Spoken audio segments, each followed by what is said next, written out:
Absolutely no way that someone could possibly stream Rust and not get stream sniped and eventually followed up by cheating if it doesn't just happen right away.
Alrighty, guys, 1 second.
Alrighty, guys, got me coffee. Good to go. Good to go. Good to go. Good to go. Actually, I'm missing my water. Where'd that go?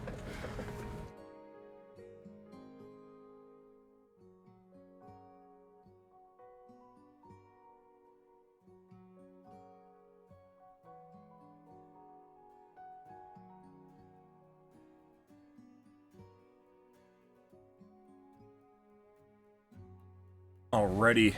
Yeah. Yep.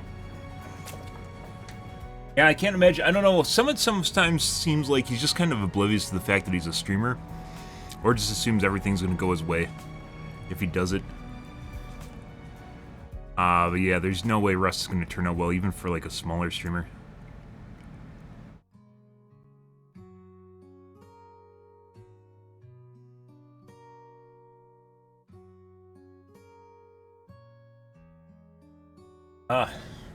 But you have to really try and make it work. And my guess is he was not ready for that. Like, he can dodge all the fucking games he wants. They're going to find him. I used to watch a streamer called Woody Bear. He still occasionally streams, but he streams rocket cars, which I'm not actually a fan of at all. So I don't watch him anymore. Used to be a Battlefield helicopter pilot. Pretty prolific one. And his stream got too big, and he constantly got stream sniped and shit all the time. It was pretty miserable watching it happen. But yeah, he had a stint where he'd play Rust, and they would always find his base no matter what. They would always find his base. He like changed servers. He used like squares for his name, like he'd use kanji characters and shit like that. He'd change regions. He'd do all sorts of weird shit, and they'd like his base would last for like a day or two, and then people would find him and just fuck with him. I said it was either released tonight or tomorrow. It's released tomorrow morning, so, or yeah, tomorrow morning because it's still today. So not playing it tonight. I tried to unlock it early, it doesn't work. So, I think it's a universal release date for everyone. So tonight, guys, we're going to be playing a failure. We're going to have a failure night. I'm going to play Legion. We're going to play Legion and see what kind of miserable games we can get all night. Last night, we had a perfectly chill evening. Perfectly chill evening all night long. And then, like, I played Nemi, and then I played one game of Legion at the end of the stream, and immediately ran into a cheat lobby. Which makes me definitely think that cheaters can actually pick which killers they're going against. I've mentioned it before. It's not new. That's not new. That is something I've experienced in the past playing Plague, playing Legion, playing Sadako. Like, we'll have a normal night on Nemesis to set kind of a precedent baseline on my highest MMR killer, and then I play a different hero, a different killer, and then we just run into a G lobby immediately. Definitely an easier killer to go against, too, compared to, like, Nemesis, right? So it makes me wonder if they can just, like, check boxes on who they actually go against, and then just choose not to go against certain killers like Nemesis, for instance, because they want to have an easy time. Especially, like, if you could imagine if you could, like, it might not seem like that big of a deal for, like, Nemesis, because Nemesis, he's not really top tier, but he's pretty good for a B tier killer. He is probably one of the best B tier killers. He's not Spirit, he's not Nurse, he's not Blight. So if you had the option to actually choose which killers you go against preemptively, you literally could just opt out of going against Nurse and Blight, right? Especially if they're good. I don't think he's trash. We definitely had a G lobby. That's not normal. We've played Legion a decent amount. I haven't played him recently, but we've played him a decent amount, and that was not normal. That was not normal in any way, shape, or form. And those guys are pretending they're fucking solo, too. Oh, Jesus, get the fuck out of here. Like, they're making super coordinated plays and all sorts of fucking weird shit. Yeah. Fucking weird. And then the one guy that just literally just ran through every... So I didn't comment on it. Like, I was thinking about it. I should have went back and watched it again. But, like, ran through every fucking pallet on the map, and then when he ran out of pallets, he called for backup, and his friend came over to take a protection hit for him. Yeah. When we were by the fake kill shack on the other side of the map, by the bus, or not the bus, the, I don't know, dumpster thing, whatever you want to call it, dumpster trailer. He was out of pallets and called over for his friend to show up and take a protection hit. Nemesis is pretty good. He's not, like I said, he's not top tier, which also gives the survivors a chance to play against him, right? But at the same time, he's also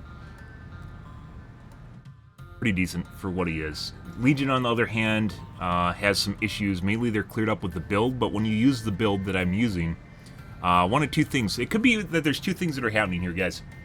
Remember how I talk about the debated build with, I was doing the debated perk build, and what was actually happening was it was causing us to get more cheaters because I would change out my perks at the last second and give people that are cheating, they'd see it and use it as an excuse to cheat because they think you're doing something sus, so they immediately just assume that you're sus, right?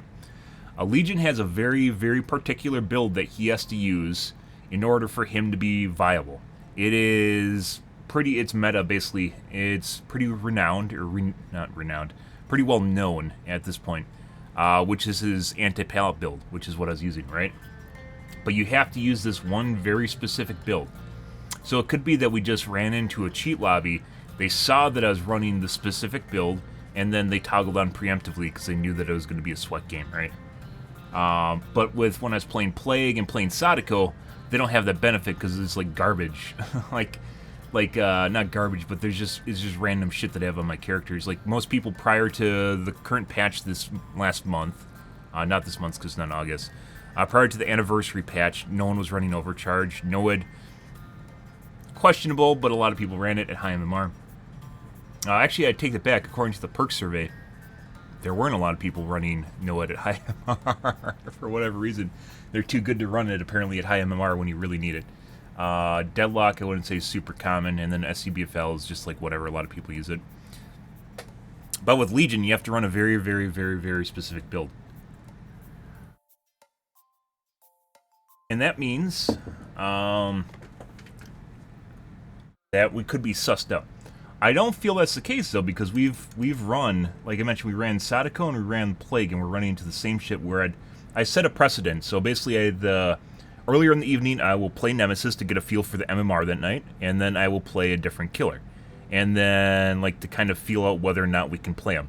And Nemesis games, guys, yesterday were pretty fucking relaxed. Like, we didn't really have any super challenging matches. We had some cheaters, but they weren't, like, focused cheating. It wasn't like the couple nights before. Yesterday's game, however, we just immediately, like the moment I switched to Legion, just immediately got this ultra swift, definitely extremely competent ultra swift, and definitely cheating on top of it. Like it just which made things just basically unbearable. So, I don't know. I don't know what's going on here tonight, guys. We're going to be playing more Legion. I think we aren't even going to play a Nemesis game. We're just going to play straight up Legion, and I'm going to keep trying and seeing what kind of games we're going to get tonight. We're just going to go through the pain and suffering and see maybe if there's a counterplay. I'm actually, like, based on the way that people counterplay Legion, which is just, especially when people are cheating, there's something weird where they'll actually just speed up after they drop a pallet. Not, like, hit you with it. It's not the smash hit. They'll drop a pallet and speed up. You can see them like speed up, and then they'll like get to the pallet just in time. It's like a just-in-time cheat, where they'll always route perfectly to every single pallet. The guy yesterday that was doing that did not have windows, by the way. They'll route perfectly to every single pallet and every single loop that they need to make just in time. And I'm wondering whether or not you can actually maybe intercept them so you can reverse polarity and cause them to go the opposite direction, which will fuck up their routing. I don't know if it'll work or not, which is one of the things I want to try, but it might be a way of dealing with this, because it's one of these things where you should be able to, like, when you play against normal survivors, when you vault a pallet and get out of your frenzy, you should be able to hit them just in time before they get to the next pallet. Almost always, you'll be able to get to them before they get to the next pallet. And they can't, even if they get through 1 or 2 pallets, they can't do it over and over and over and over again. They were doing that with Nemesis. I don't know if you guys remember a couple days ago when we got the cheat lobby with the Ash that was really fucking bad at looping, but he would always make it just in time to the next pallet. Like, fucking terrible at the game. That was on the,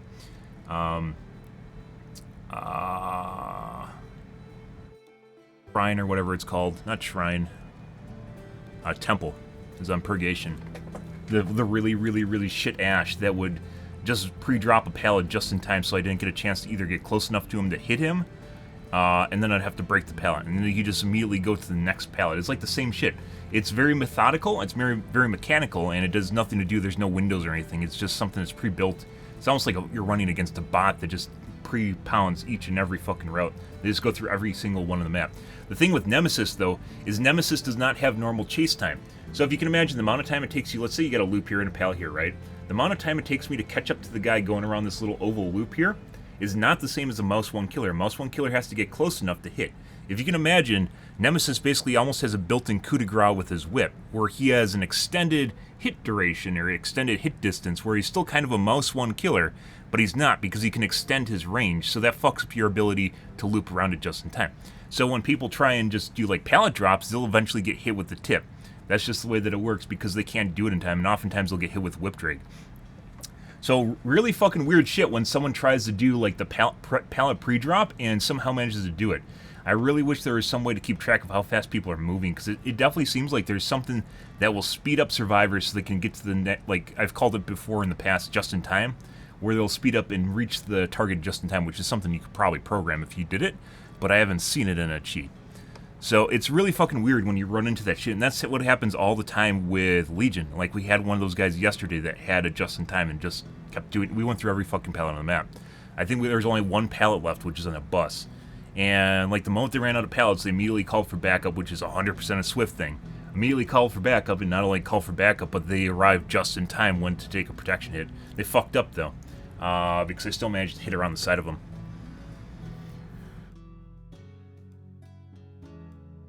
Well, Legion isn't completely, he's not a completely mouse 1 killer. As you guys know, with Legion, when you vault a pallet, you can break it with the add-on, which is why I play him with a very specific build. And you play a challenge build, so either they have to pre-drop the pallet, which then you just vault and break, and then you lose your, you get out of your frenzy mode, or they'll drop it on top of you, and you can use Spirit Fury to your advantage.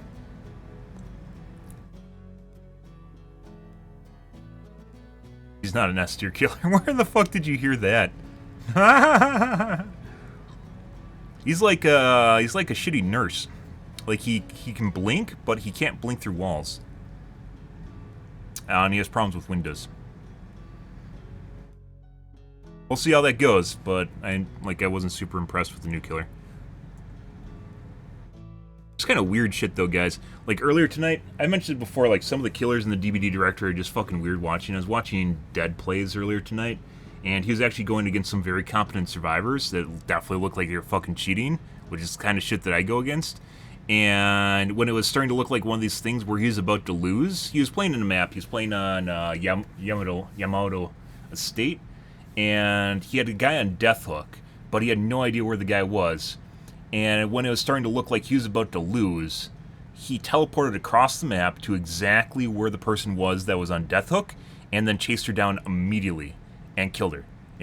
She made it through like one loop, and that was it. And it looked like he was moving too fast. It's one of these really fucking weird things. Like I've seen Dead play some against. He's a relatively good killer. I'm not gonna say he's not, but he plays on Ireland, which is a shit show, because of the low population. But like when it gets to like this going gets tough, he has like this weird sense of where every fucking player is, and then it was on a different, maybe the same map. Like he went across the map, killed a survivor, went back, went into another chase with another survivor, hooked him on a hill. Then he was playing on not Doomguard, Dredge, playing on Dredge, and then teleported across the map to exactly where another guy was working a gen with no intel perks, by the way. Another guy was working a gen, immediately got into a chase with him, slugged him, then teleported back to exactly where the guy was going for the guy to unhook. Like, this is shit you can't make up. And, like, that was his last game, by the way. I don't know if he keeps his Havads or not, but that was his last game yesterday, if you guys are curious about watching that. I'm pretty sure that was his last game. And it was definitely a super, super sweaty group. And definitely seemed sus as shit. But, like I mentioned before, people definitely cheat and play the game. Maybe it was just really lucky and very predictive. I mean, you can predict someone's going to go for an unhook, right? But that one... You know how I say you can't multi-tunnel, because if the survivors are smart, they'll just hide their death hooks, because you can't find them without really good intel perks, which you probably won't have. Because even if you have intel perks, it doesn't mean you're going to be able to get to exactly where the survivor is on time and know exactly where they are, right? Because it can run out, like Bitter Murmur can run out. Probably one of the best intel perks right now for Killer is the locker perk, where you open a locker and you can get line of sight around people around lockers. But it really depends. But yeah, like no intel perks in his inventory in any way, shape, or form. Just immediately when things are getting really bad, you know they're kind of like, they're going to get like a 2k or something, maybe a 1k. He just went straight across the map to exactly where the death hook survivor was, immediately downed her, killed her, then went back across the map to another guy, downed him, hooked him, then went across the map to another guy that was like, if you can imagine when people like toggle on when the going gets tough kind of for flair, yeah, he got a lot of really lucky reads. Got a lot of really, he was really on top of that shit, you know, if you're looking at it from a legit standpoint. He just happened to find that one death hook just randomly out of nowhere. Yeah. Fucking weird. Absolutely weird shit. But like I said, it's really weird watching some of the other streamers play killers, and I was watching like I basically just tabbed through channels at this point. I was watching Winter play. He was playing against Shipbirds. They had no idea how to fucking play the game. Not sure what was going on there. Also playing on the Ireland server. No idea what's going on there. Got a 4K. Stopped watching him. Who else did I watch tonight? I haven't watched Otts in a while. Last game I watched Otts was when he went against a rage cheater that had no idea how to unhook themselves, let alone hold the game hostage. Yeah, it's like a newborn rage cheater. It's fucking hilarious. Because Otts seems to go against very easy survivors. Fucking weird once again. Yeah, it's like some of the streamers just go against really easy survivors, and other ones are just really sus. There's weird shit, and then of course there's just people that don't care and they're just entertainment, right? But yeah, I was watching a little bit of Wesker. Wesker isn't really all that interesting. He looks like kind of like Tracer, or like a spirit that can't teleport through walls. I don't suspect him being very good. A lot of people said Dredge was going to be really good, and he's not. Still have 180 flans trapped on Dredge. You know. I don't know. Anyways, let's do some tubes, guys. I actually think we have some highlights yesterday that we did not make, that we should have made. Make those.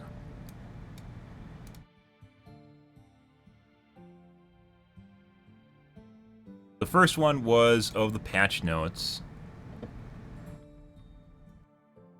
We're on when it... I also saw the new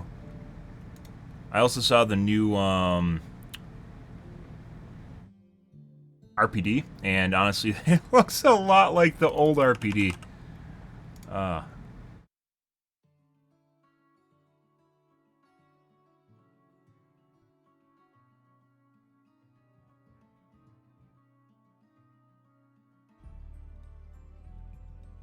Had a little bit of AMD Reddit in there. He went out there balancing inferior to be just actually because he can't dash through windows. There's a couple perks here for you because he doesn't play. Rather cheat-filled night last night. Yeah. They're just there fucking all the time, just looking for an excuse to toggle. The survivor hand games now. If we're getting targeted specifically by cheaters.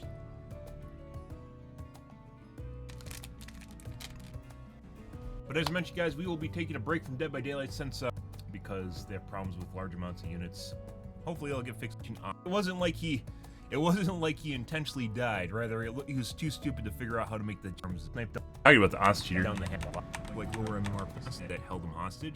Points, and you're just like, yeah. I've heard in Ireland and the rest of Ireland and East, it's like a giant fucking swath of land, and that's because the game connects you to servers based on, I don't know, the game isn't yellow.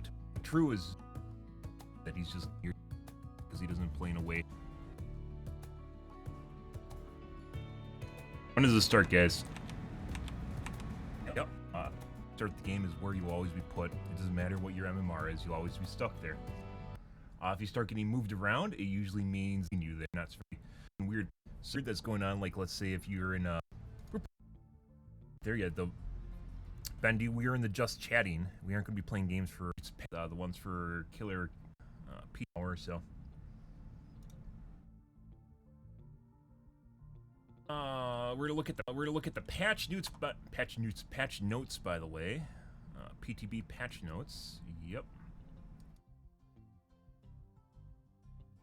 New perks, by the way. We're gonna cover those.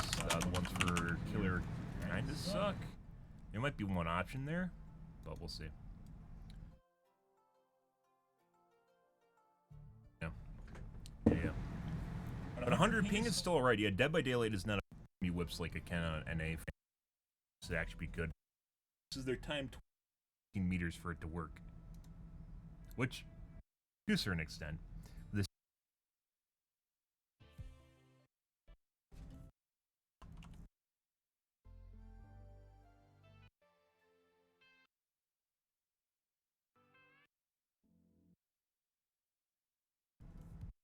hard ways to heal in the game.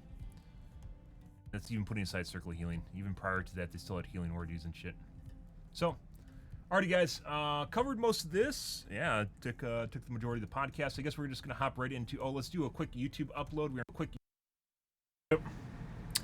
Good. So we have to make that.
Oh, this is one where they all just went to shit. Shape or form. This is a pretty sweaty game. They just made a lot of wrong choices here, though.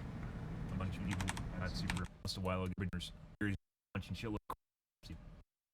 And also, can't wait for the streamer mode, guys. Not gonna make that big of a difference. We're still gonna have to rotate my username, but you guys aren't even gonna see it. So it was sarcastically like running around generally behind something. They'll start getting faster. Makes it more difficult to suss them out. The dumb ones, though, you can see them just like running around. They'll turn faster than normal too. You can only turn fast in the game. Your character's like a tank. If you guys didn't know that, there's only a certain speed at which your character can rotate. This is a shit spawn because they can be on either side of the map, and they're generally, if they're over here, they're gonna wait for me to leave before they touch gens. They're good. Oh, that was a beautiful whip drag. That.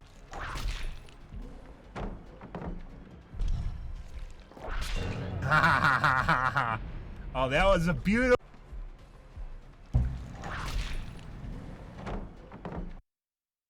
I drug it around the corner.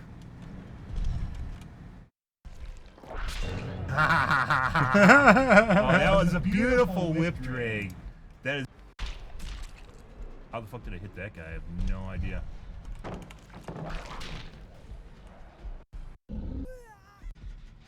No.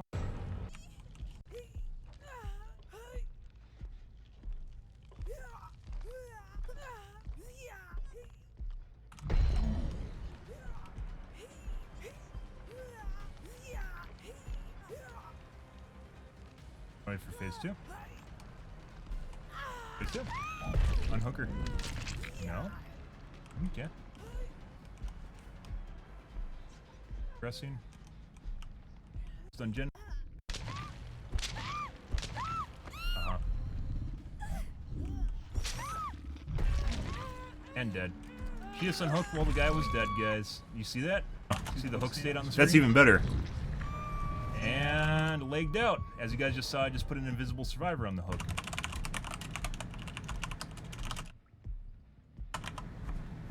Got something fucking weird going on there, guys. Mm-hmm. Hook right now. Isn't that fucking weird? It's almost like there's something weird going on here, guys. Yep, they did. Because the guy died. And somehow I think they probably used a leg switch. And the guy unhooked him with like a 300 ms ping. It shouldn't even be possible. Lots of this stuff should not be possible in this game. Yep. That's why we sat here, guys. She had Soul Guard? Make there as an unbreakable play. We figured out that she had Soul Guard, but I hit her literally as she touched the other guy, so she lost Soul Guard because of conspicuous actions. That's when she scoots over to the hook like that, she's... Oh. There she is. Kinda sus. Unhooked it all. Learn to play the game.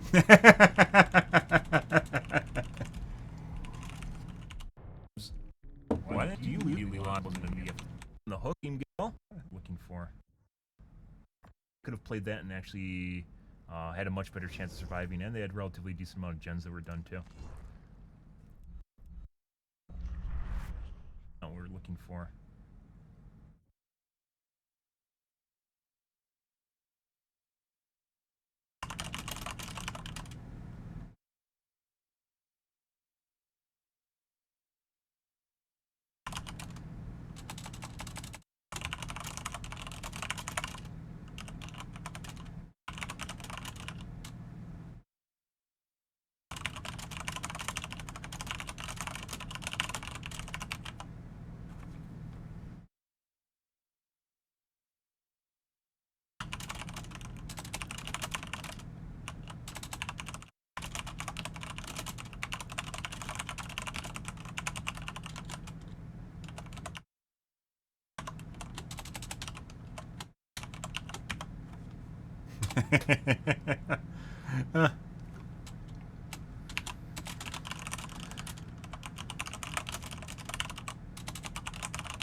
Isn't gonna do anything, but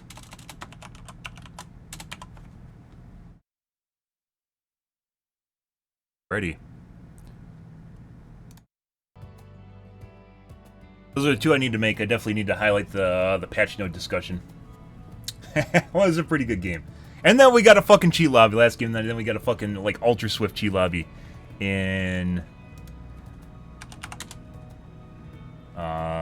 Legion. Alrighty, let's see what we got going on here, guys. QA, not interested in a rumor discussion. Literally just making content out of nothing. Don't care about shorts. And launched is actually really cool. And yes, we can. Only some things, though.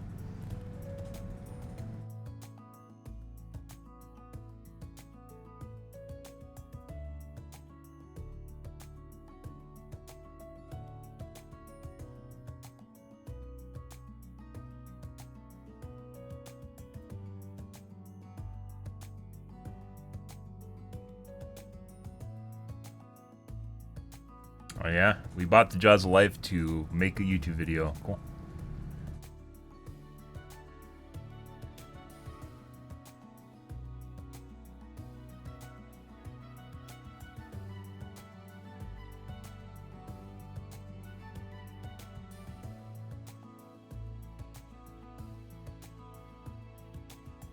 Oh, and a massive water problem at the ghost town. These videos for these YouTube things, you have to imagine how much money, like if you understand how much money it costs to rent giant power excavators and shit, like the amount of money that it actually takes them to do stuff like this is pretty absurd. But yeah, we will be playing a single player game tomorrow night, so later, well, no, tomorrow actually, because it's still today. Till 30 minutes now from now, and then it'll be tomorrow. Tomorrow night we will be playing single player game.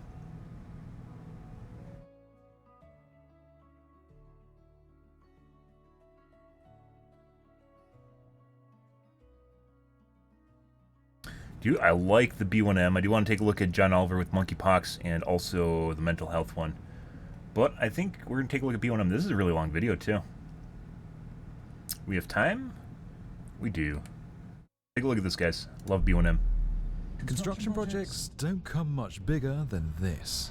HS2 is a new high-speed railway being built right up the heart of Britain, with the promise of economic growth, low-carbon travel, more capacity, and some of the fastest trains on Earth.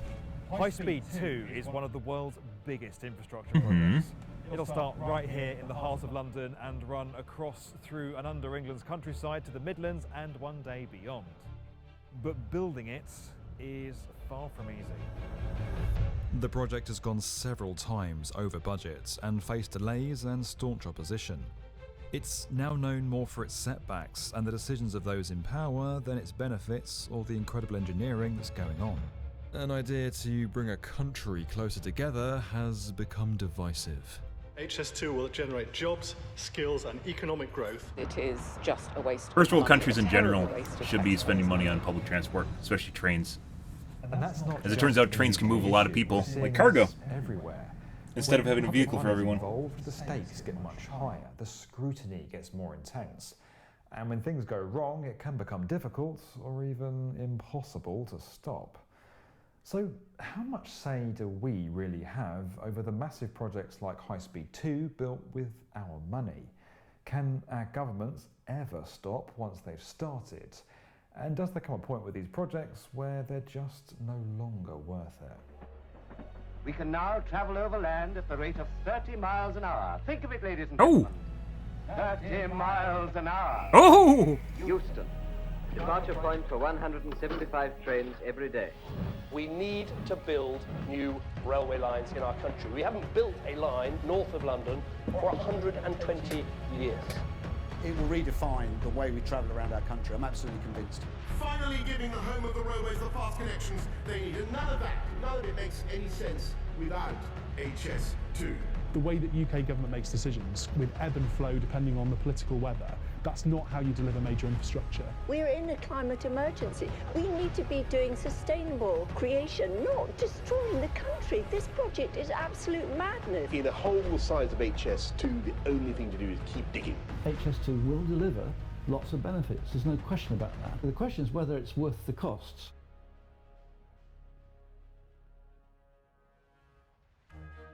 Like many countries, the UK is divided. There are big economic and social differences between the capital and the rest of the country, and there's little sign of anything changing.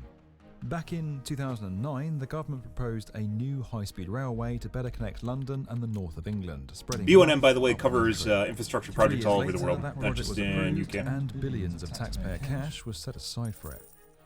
It's called High Speed 2, which is often shortened to HS2, and it's being built in 3 stages. Phase 1 runs from London to Birmingham, Phase 2A will carry the route to a town called Crewe, and 2B takes it to Manchester and originally Leeds.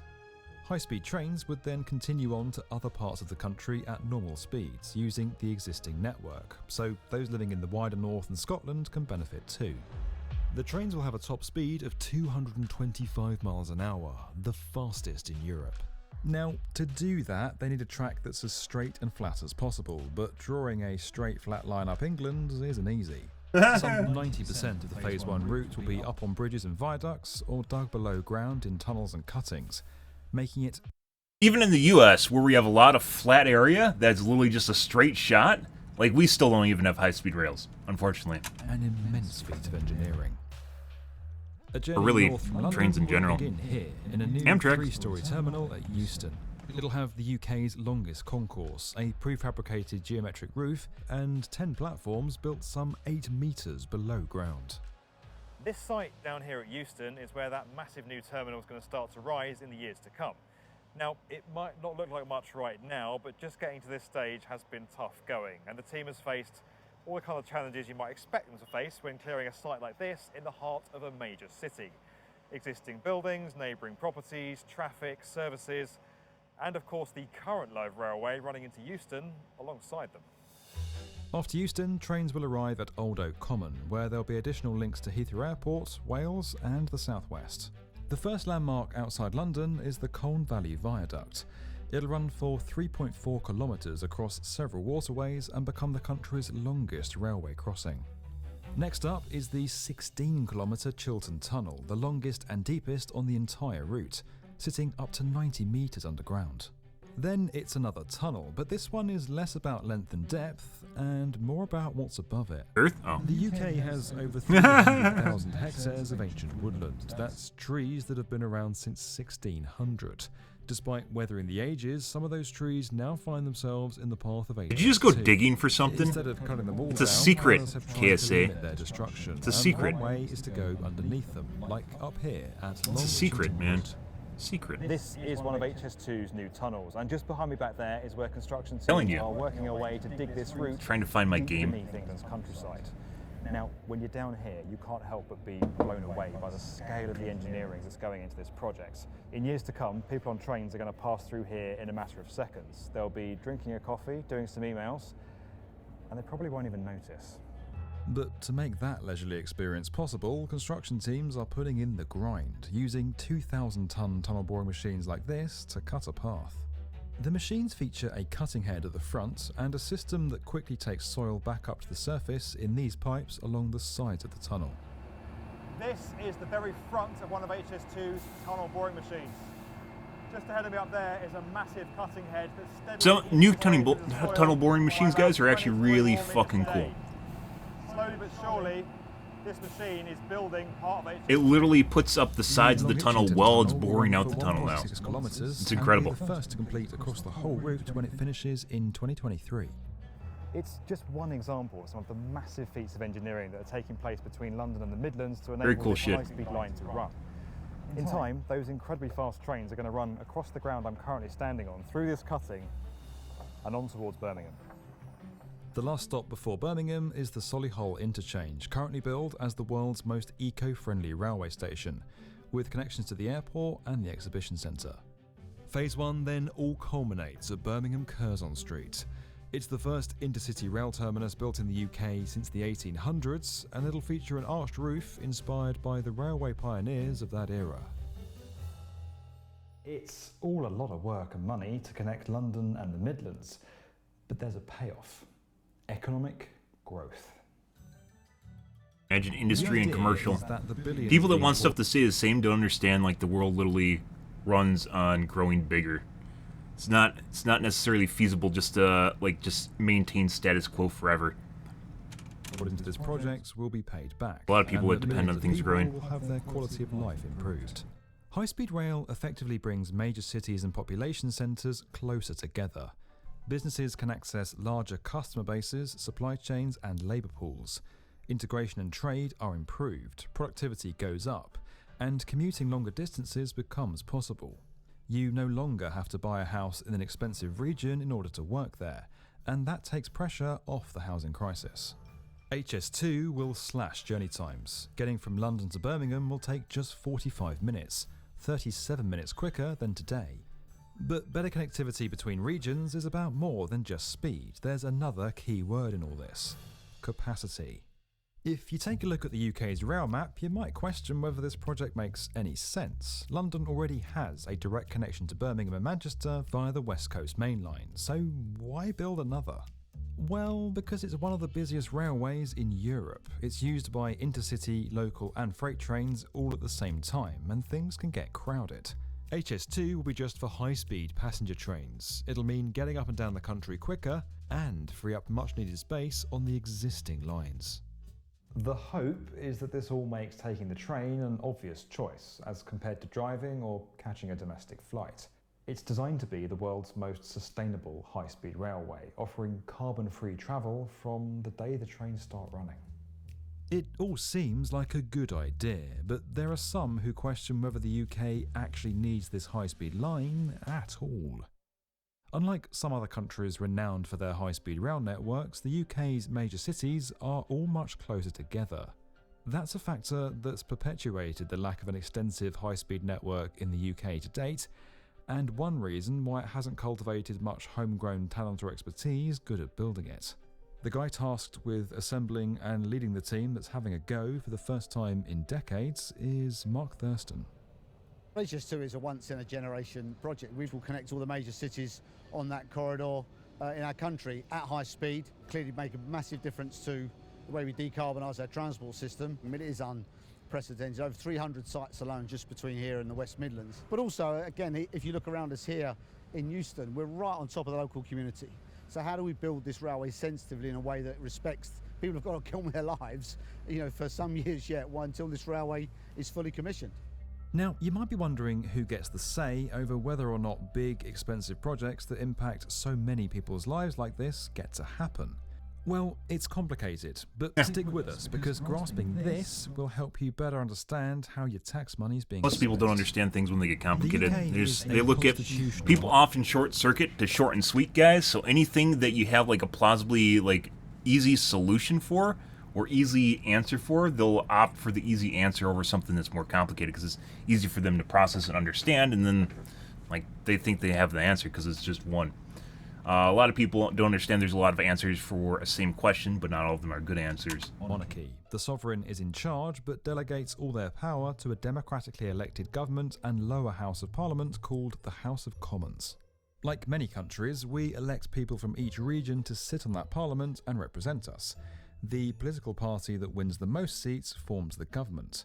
They get to control all the government departments and decide which laws are introduced and debated in the House of Commons. They pretty much set the agenda.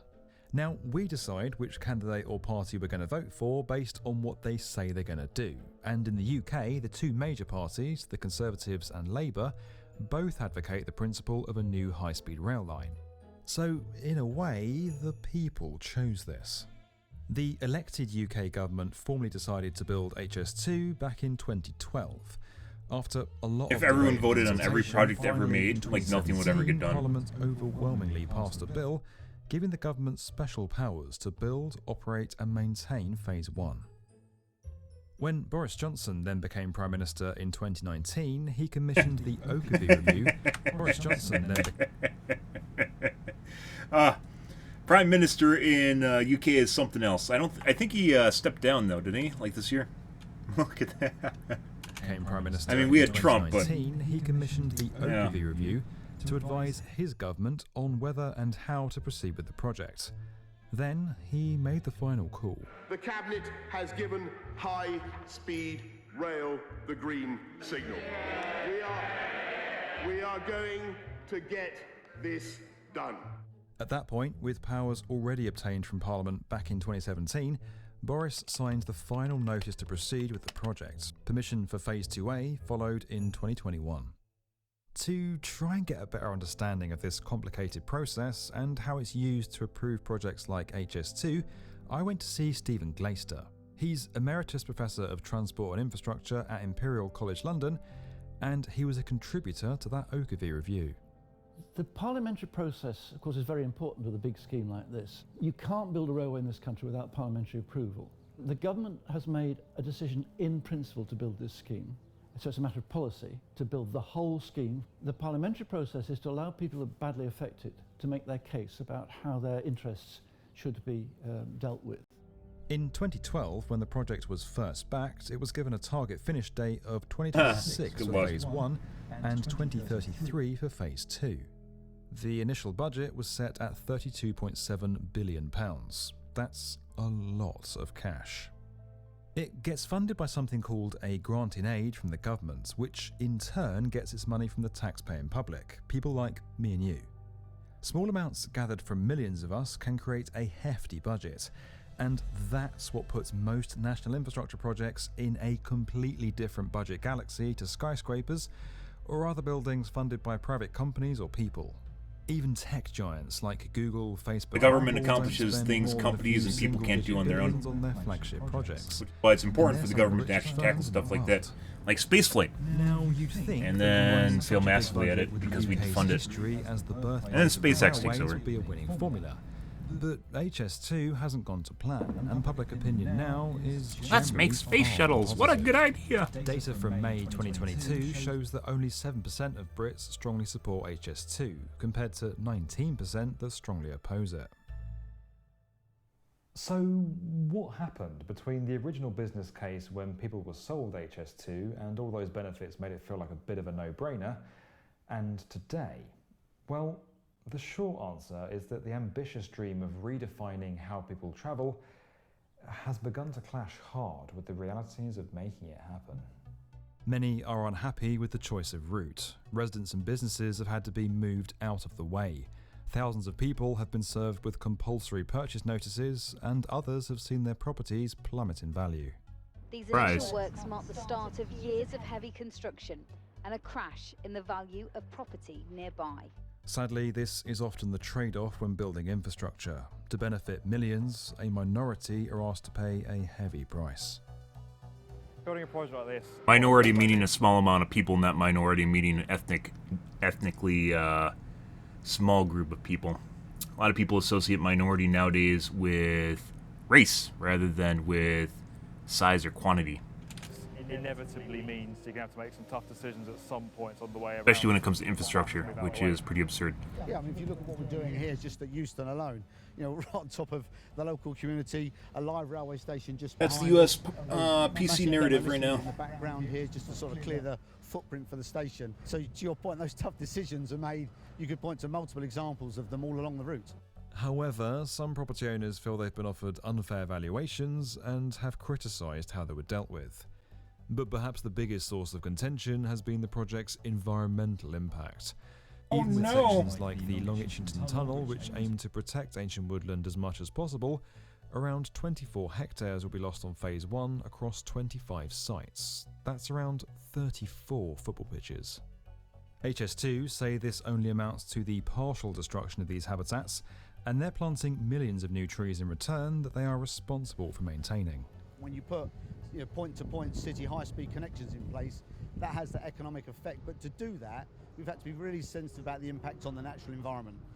Which just makes everything more expensive. Some 7 million bushes and trees along the route. We're getting close to north of 700,000 already. We're very sensitive to and it's sympathetic to that natural environment. Now, you could argue that people and businesses might, in time, adapt and move on from a difficult compulsory purchase of their land. But trees that have been around since the time of Elizabeth I aren't coming back anytime soon, and that's tough for some to swallow. The anger has boiled over into numerous protests, from sites way out in the country. There are other to things. the heart There of are the other things that are influencing our environment a lot more than a couple trees, mainly carbon emissions and methane emissions. There are 80,000 people here, and they all walk through the open countryside here. HS2 is a concrete electrified scar that will cut them off from their access to countryside. Many also believe the project poses a huge threat to animals and other plant life, even though efforts are being made to protect species like endangered bats, and the scheme is projected to leave behind 30% more wildlife habitats than exist currently. HS2 claims it's been employing more stringent environmental standards than in many other countries building high-speed tracks. And pretty much right there, you have one of the reasons why this project, which was already pricey to begin with, Hey, is now set to become just the talked most about that. expensive high-speed railway in the world. That 32 billion figure from earlier was only the initial budget from 2012. After just 1 year, the estimate had risen to 42.6 billion. It then went up to 55.7 billion in 2015, and that's the number that Parliament passed the bill on in 2017. 2 years later, HS2 put the cost at around 88 billion, while in 2020, the Oakerview review found the bill could go as high as 106 billion. Today, the government 10 years later, somewhere between 72 and 98 billion pounds. And with billions more in what's called future cost pressures now being reported, that number isn't final. The current global inflation and supply chain challenges could all start to have an impact too. 44.6 billion is now going on phase 1 alone, more than the entire project was supposed to cost at first. And almost 15 billion pounds of that has already been spent. We asked HS2 for comment on these budget issues, and they responded that the project remains within budget, meaning the latest budget that's been set. They added that the original budget was worked out using simple calculations and 2011 rates that didn't take the scheme's full complexities into account. Whatever your take on this, the cost now is a lot more than what was in the budget when Parliament chose. Unfortunately, you can't see breakdowns of shit like that. I'd be curious to see how much they're spending on, like the environmental restoration or I don't even know what to call that, environmental replacement. So then when people protest and talk about the environmental impact, you can put a price tag on it. People oftentimes will say certain things, but when you put a price tag on things so people can actually look at the cost impact, that tends to change their tune a lot because money matters a lot to everyone because we all function on the same system, right? We're all whores for monetary income, as it turns out. Would eventually cost. Parliament was asked to make a decision in principle, but they were offered a set of costs which are much less than the outturn costs. Had they been offered at a cost of 100 billion, they might have come to a different answer on behalf of us all. The project's been hit by delays too. Phase 1 was supposed to finish in 2026, but now it's 2029 at the earliest. Yep. As for the entire network, which was meant to wrap up by 2033, it could now be as late as 2041. 2B hasn't cleared Parliament yet, so exact details of what it will look like and where it will go remain uncertain. A bit of a case of to be or not to be. Along the route, there have been some unexpected complications which have had pretty dramatic consequences.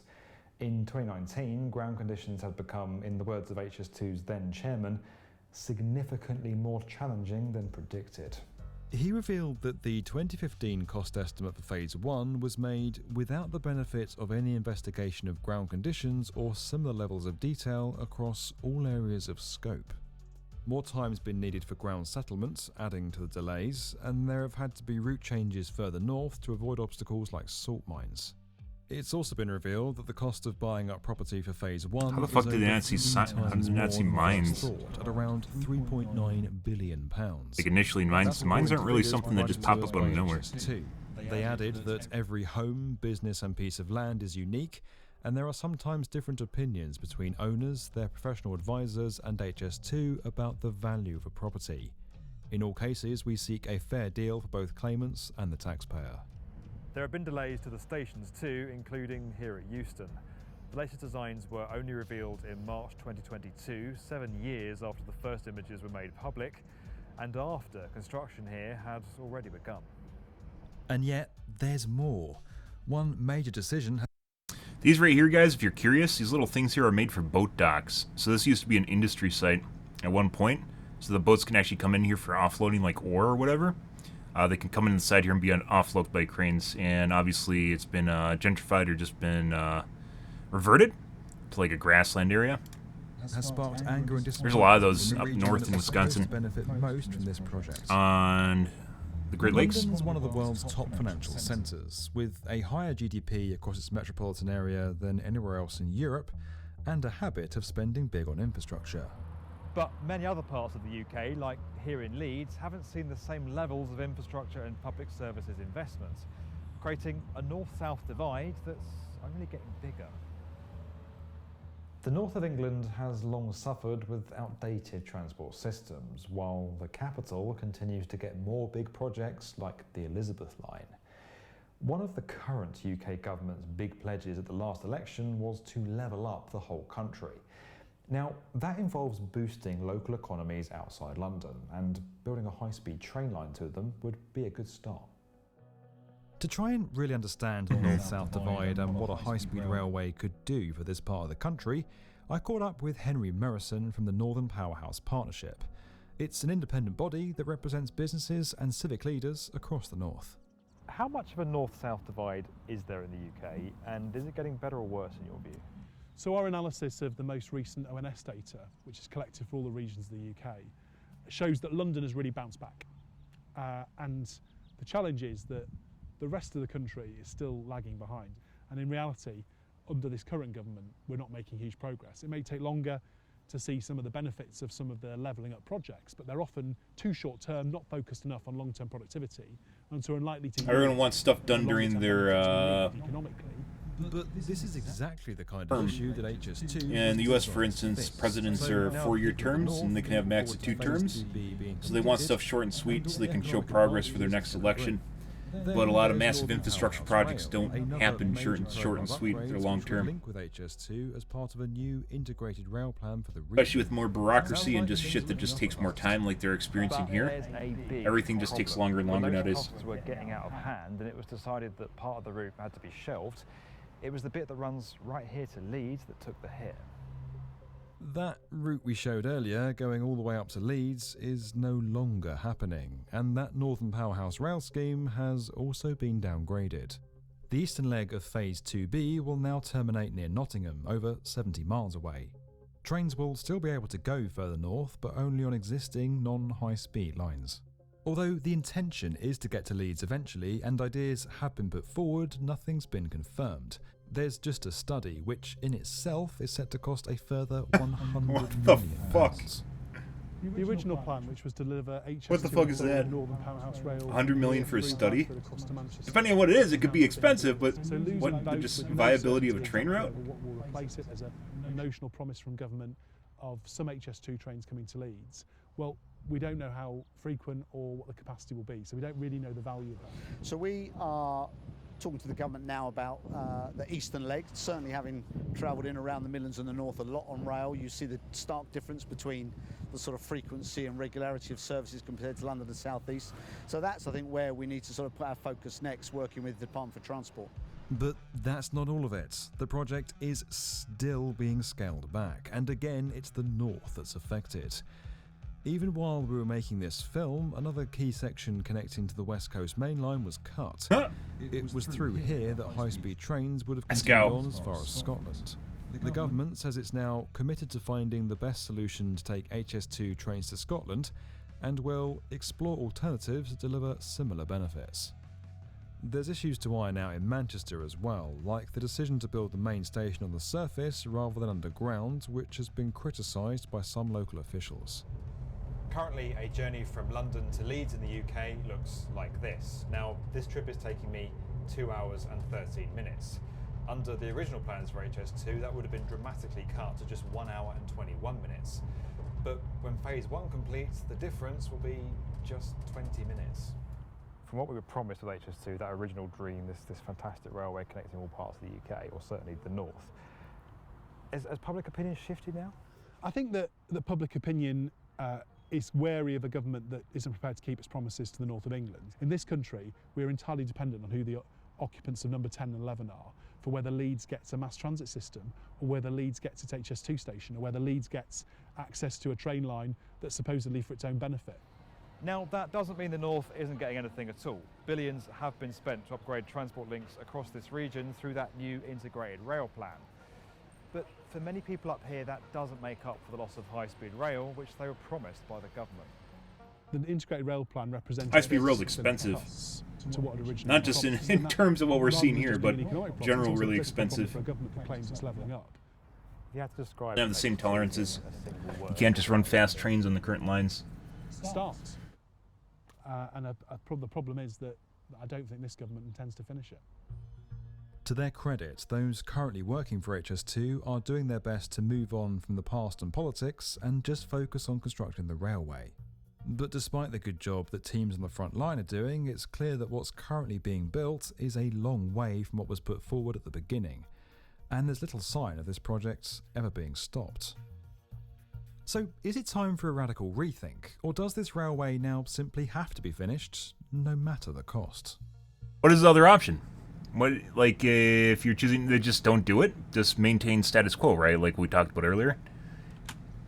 HS2 might have gone from an ambitious dream to a bit of a nightmare, but the UK... Pretty much all infrastructure projects just turn out this way. They just end up way over budget. When it comes to building new infrastructure. In fact, many other public-funded railways have also fallen behind schedule and gone over budget. California High-Speed Rail in the US and Stuttgart 21 in Germany are just two examples. Big energy projects don't seem to fare much better either. The Olkiluoto 3 power plant in Finland and China's Three Gorges Dam both faced big challenges. But it's not just the setbacks that feel repetitive. Infrastructure schemes like these all seem to fall back on the same vague, positive-sounding and almost unquestionable counter-argument to their problems: the promise of long-term economic gain. The almost counter trump card to all the delay, the controversy, is this card of economic gain, economic growth. And actually this is going to be, it's painful now, but it's going to be worth it in the long run, don't worry. Where's the line?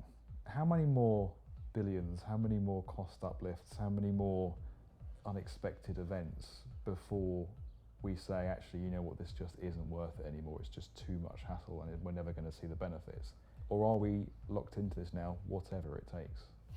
There's no mechanistic way of deciding whether or not something's worthwhile or not. At the end of the day, it is of course a decision for government on behalf of the nation. People do not understand what this is going to cost the taxpayer. If you take 100 billion and divide that by the population of the country, it turns out to be over £1,000 per head. Bearing in mind that HS2 will be of use, direct value, to rather a small proportion of the population. So there's a real issue there. Another way of looking at that is £100 million a week, every week, for 20 years. Are there days where you question whether or not the whole thing's worth it? No, not really. Not really. I mean, you've got to believe in a project like this to do my job and all the people that work with me. You've got to believe it's an important project. So, of course, as you say, there are swings and roundabouts, and all big projects have sort of dark moments. But the highs more than outweigh the lows. Do we have to just keep going and see it through, or is there a line where we're just spending too much money and taking too much time for not enough economic gain?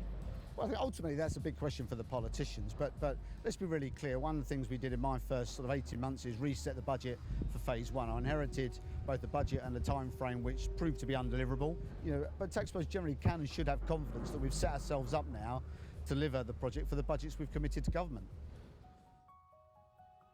When done properly, the payoff of big public projects can be huge. They have the ability to shape our world and change its course. Better connectivity between countries, cleaner, more affordable energy, lifting people out of poverty, limiting the impact of natural disasters. It's all made possible by infrastructure projects. That's why so many national governments look to schemes like this and approve them despite their financial, social and environmental costs. Infrastructure has the potential to make a big lasting impact and enable countless other aspects of our societies, all with the added benefit of creating something very tangible and quite literally concrete to show voters. But the bigger the rewards, the bigger the risks and the costs. The stakes all round get much higher and everything becomes magnified. Yes, things go wrong in other parts of construction. We've seen unfinished skyscrapers, which usually happens when private developers run out of cash. But when it's public money that's on the line, that word unfinished becomes unthinkable. I do think that there's a problem in the British system, and maybe in other countries too, whereby governments get committed to a controversial idea, and because it's controversial, they make firm promises. And then if it turns out on further investigation not to be such a good idea, they defend the idea rather than being able to review it. I've said many times this project divides opinion. I don't think that's political. That's just everyone stick to your guns, right? It takes a long time, and people struggle sometimes to justify the investment in it. But of course, those railways that invested in high-speed rail have never regretted it. Britain's High Speed 2 is a potent reminder of the power of infrastructure. It shows us once again what the construction industry can do and the impact it can have on so much of our lives. The teams pulling off the extraordinary feats of engineering to create this railway are quite literally writing this country's... Unfortunately, as countries get bigger and bigger, it's harder and harder to do mega infrastructure projects like this too, because of all the shit that's in the way, especially like a lot of countries in Europe are very dense, so you run into a shitload of people like all the fucking time.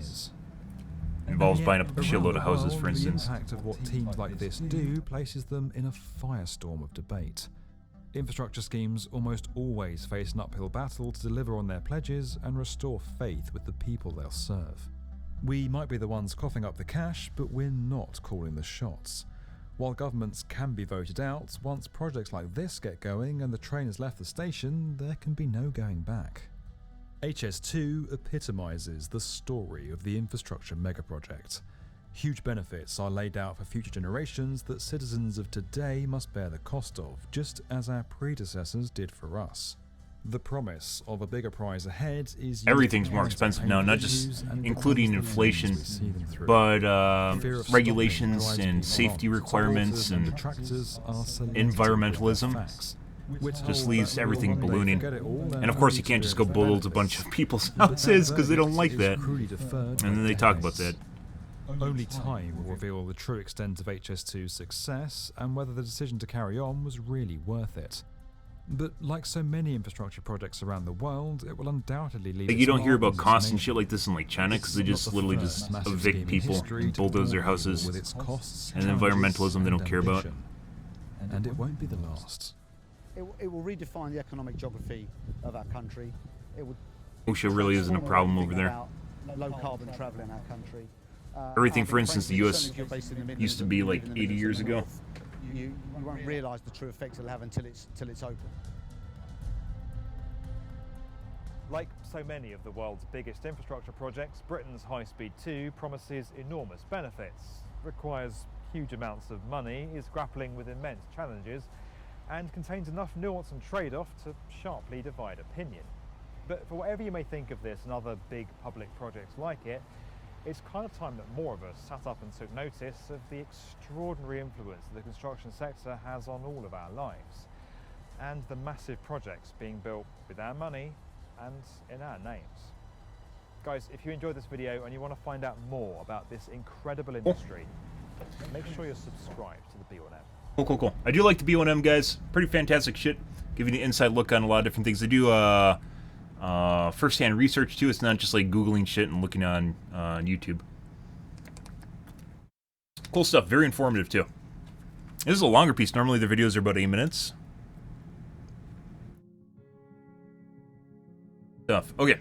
Let's do some uploads, guys. And then we're going to get to the Reddit so we can play some dibs.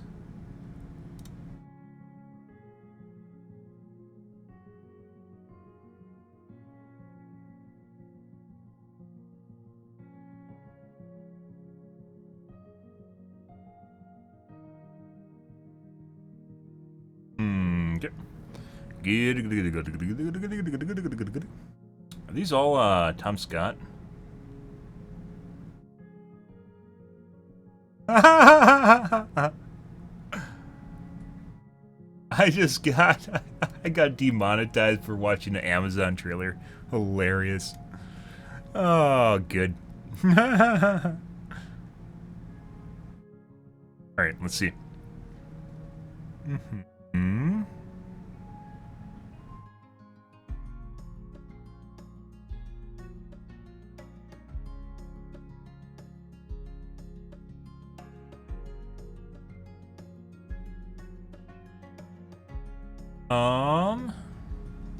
Got 3 uploads to make here.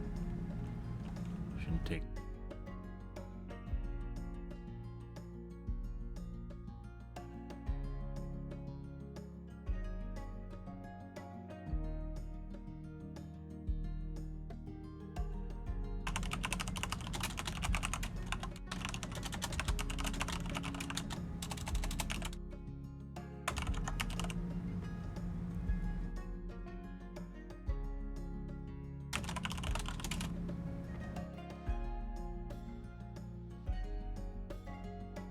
Yeah.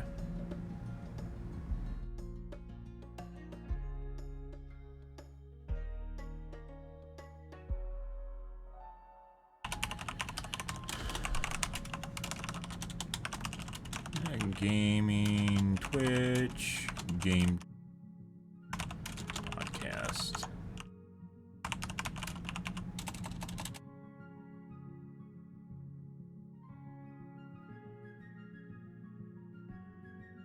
Yep.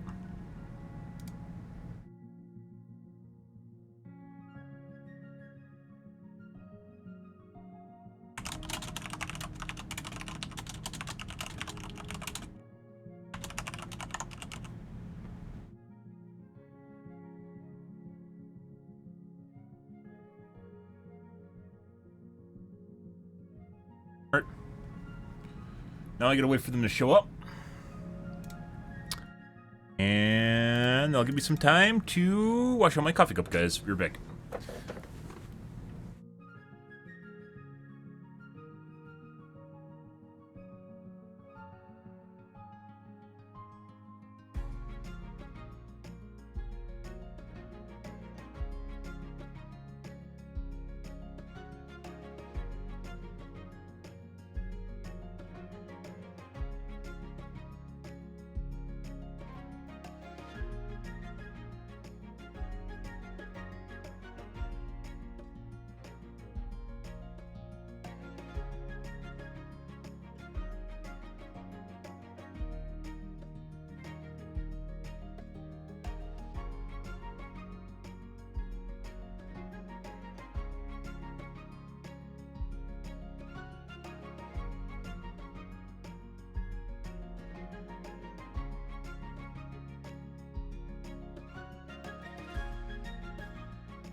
Alrighty. Get it. Good. Okay.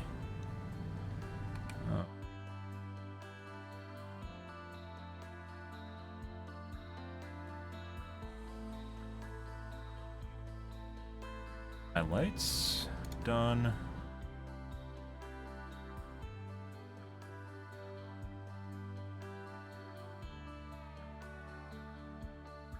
Things.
Let's take a look at the Reddits, guys, and then we're going to play some of the dibs.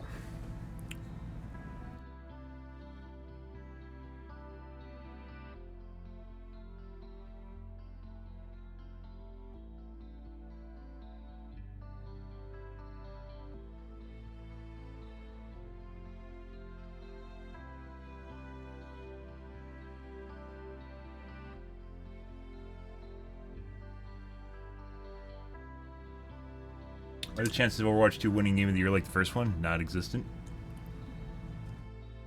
Unless it's released in a shit year, guys.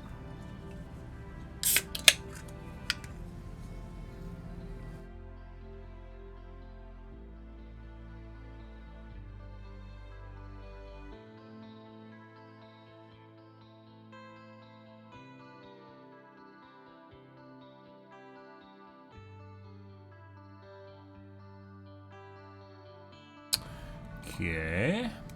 Then AMD Reddits. Waiting for the 7000 series later this year, guys. And new video cards. 8000 series video cards. 4000 series from NVIDIA then, too. All in the coming months.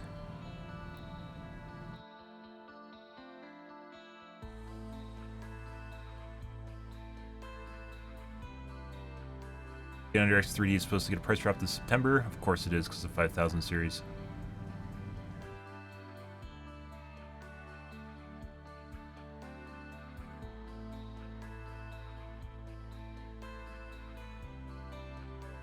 ECS World.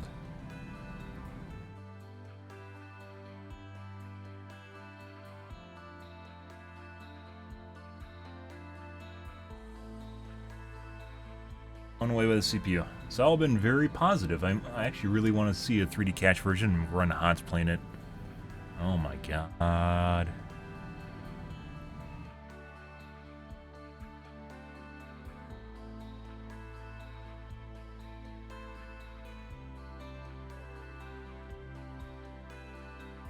Sometimes memory's not stable, even if you use the DOCP profile, or XMP profile for Intel. Unfortunately, that's the memory manufacturer, though.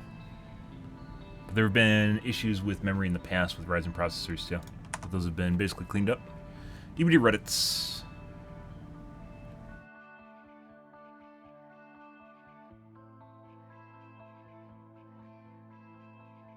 Here's the Anti-Bully Squad Killer.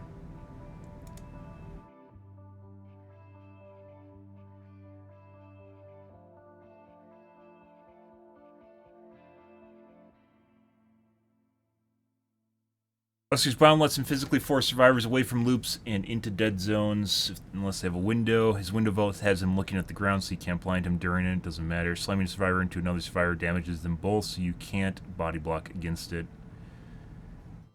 You can't flash your save from ground grab. Bound grab.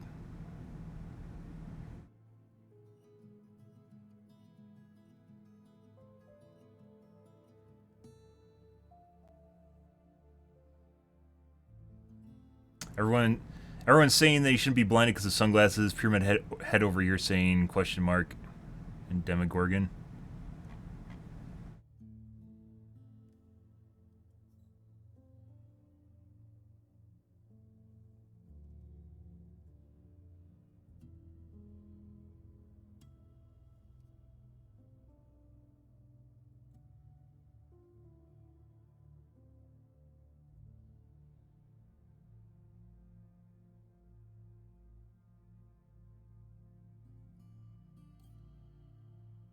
Not sure if he's blinded while carrying the power or his intended bug. He has sunglasses. We don't actually get blinded that much. Like, blinding isn't really that big of a deal if you know how to look and know how to position yourself as killer. The wall, for instance. Push a survivor and then swap directions, for instance. Get them away and then double back for immediate pickup. There's a lot of things you can do against it.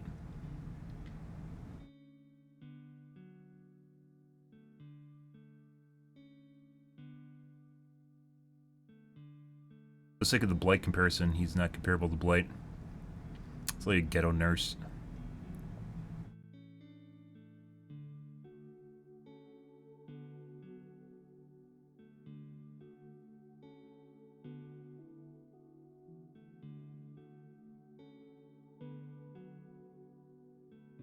Bully squads will find a way. They'll find a way. They will find a way into the DBD forums crying to the devs. Yep.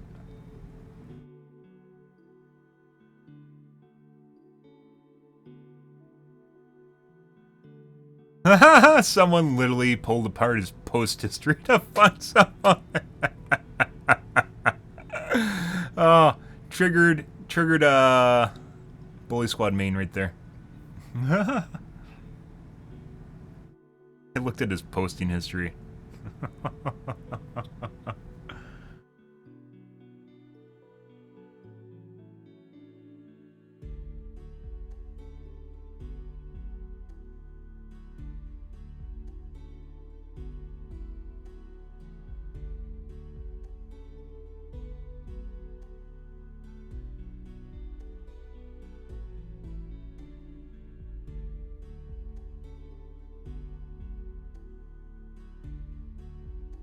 And the whole survivors. When did that fucking matter for survivors? Survivors run away from you. It doesn't matter where they are. The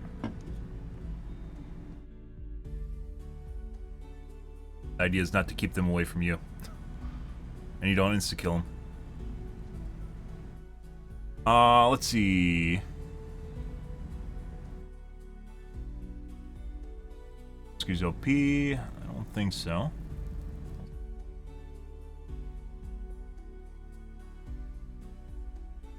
We get more killers that discourage taunting at the exit gates. You don't go to the exit gates. Why would that matter?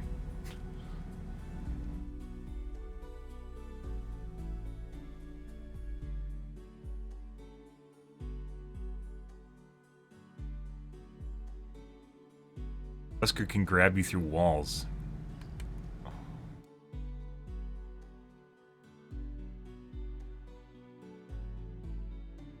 Great.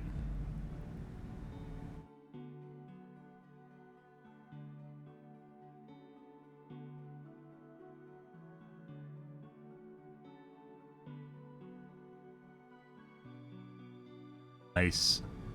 That's probably going to get fixed, but still fucking hilarious. Some of these would actually matter. Now, some of these are just kind of curious, because obviously you'd have to have a wall hack to see them.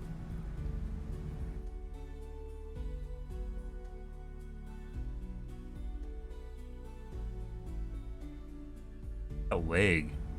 Are they just super leggy?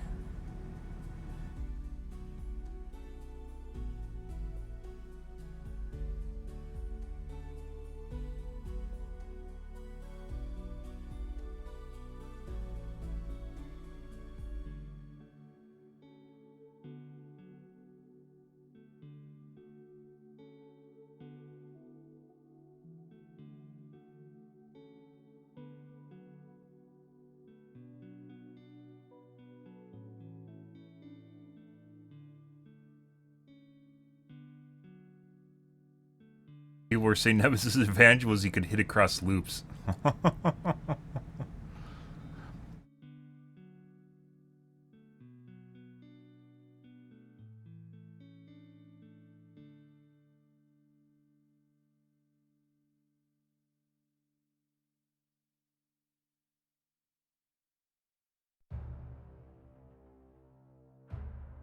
He's broke as fuck, but I didn't have so much fun playing against or playing as or as against a killer in a long time.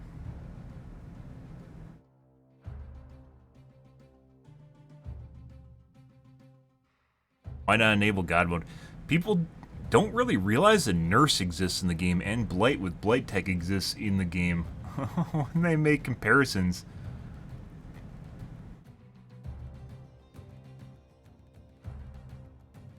It's almost as if Huntress mains have been complaining about hitbox and tiles being weird as fuck forever. People don't understand, but the Huntress's Tomahawk has two hitboxes. It has one that is collision with the survivor, and it has one that's collision with objects, and they're two different sizes. The one that's collision with survivors is bigger than the one that is collision with items, so you can hit people around corners. And people don't... I've listened to all different ways people are explaining it, and none of it makes sense.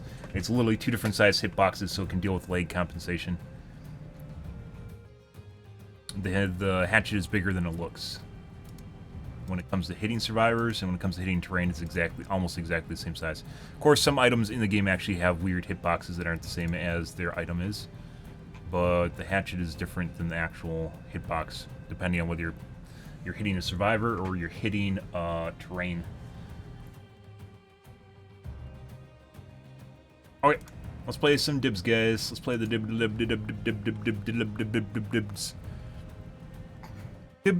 Dibs. Mm-hmm.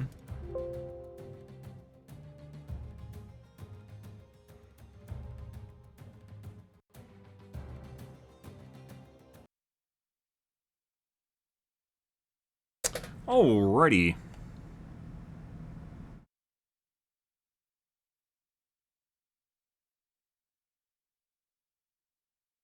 Categories, move on.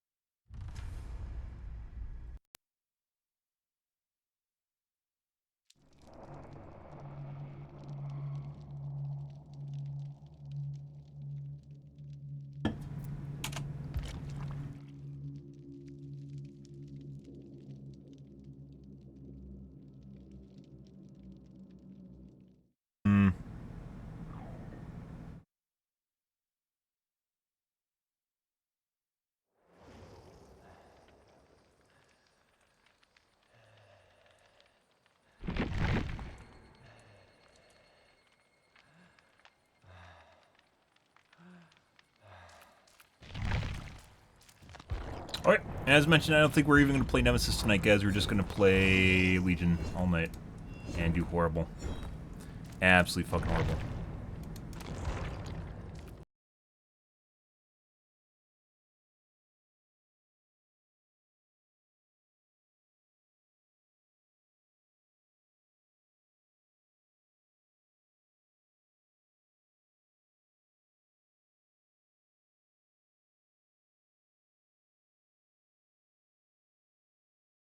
We will see.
Alrighty, guys.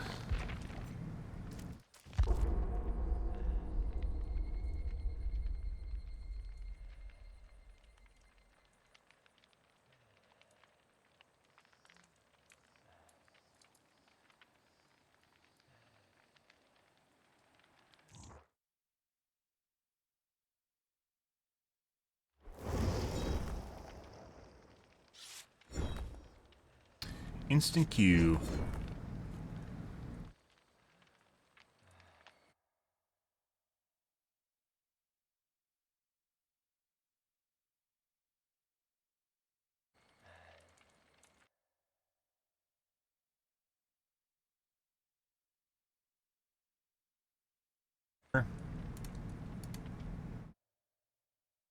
Private profiles.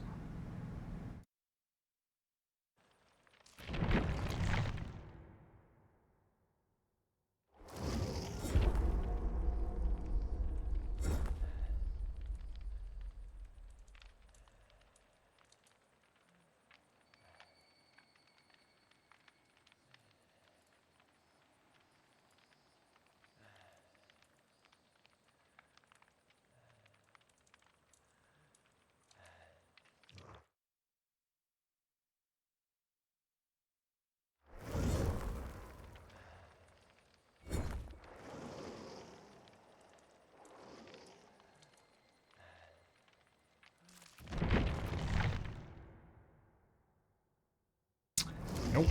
Next game.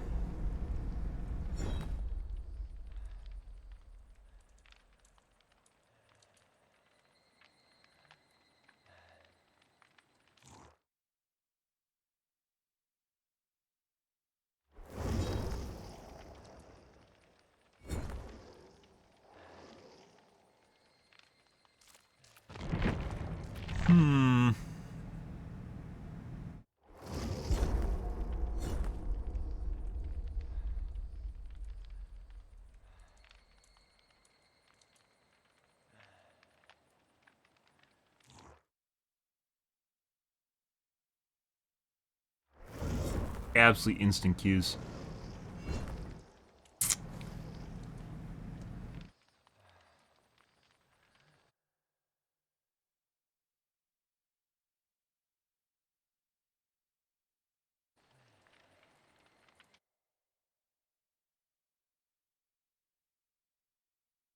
Yeah.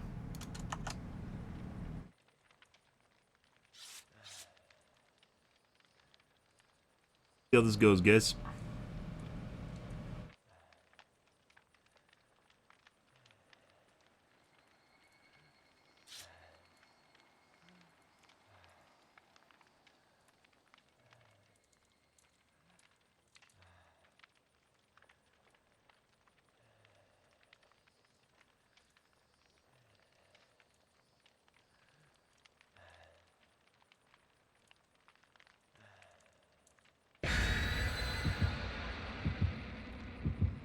Hear my fans rev up and down constantly. Good.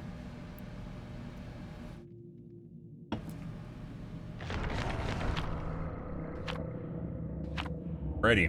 Cam off for first game, guys. Ah, good.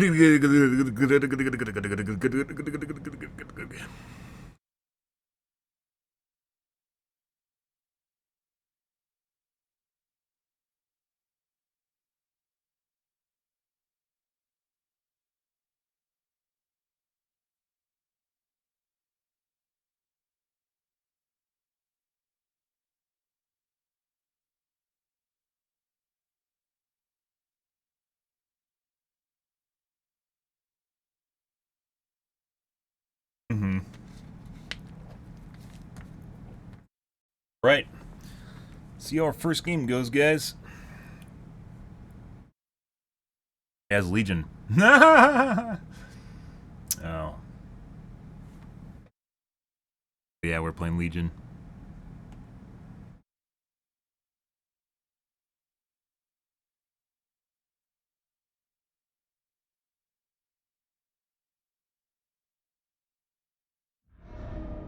Which? Okay. Breaker cuck doors.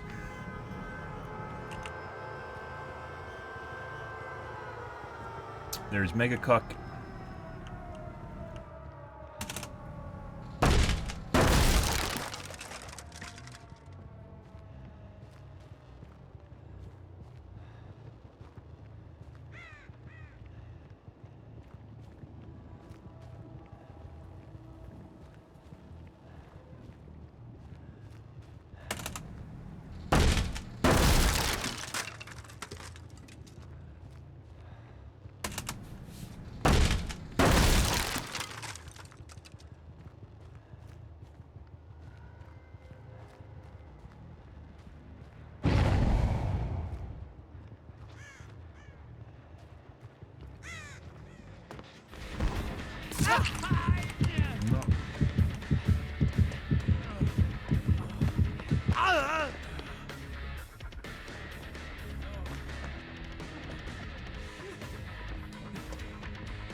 Pre-drop everything, which only has so many pallets. Break.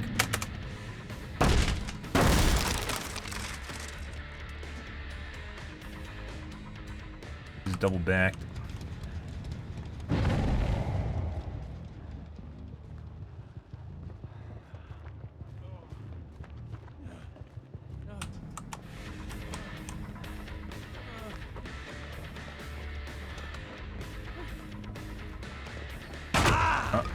No, you're down. Fuck you. Definitely another sweaty lobby, guys. Right out of the gates. Good.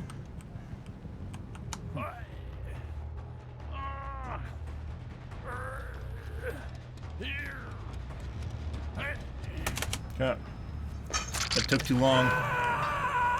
Mainly because of the double back and then a distraction play on the Jeff.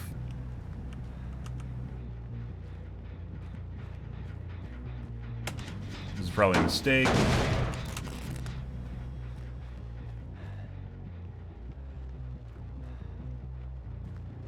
Left. Yep, this is definitely pre-made. Where'd he even run over from? Well, he looks like he just appeared on top of the guy, and then he didn't unhook him too on top of it. It's 100% a pre-made. Not exactly sure why. Like I mentioned before, we play Nemesis guys and get normal lobbies, and then we just get Ultra Swift for cheats. So these guys are 99 in gens right now. There's a bunch of them happening at the same time. Yeah, see, they're all coordinating a play right now as well. Okay. No pull.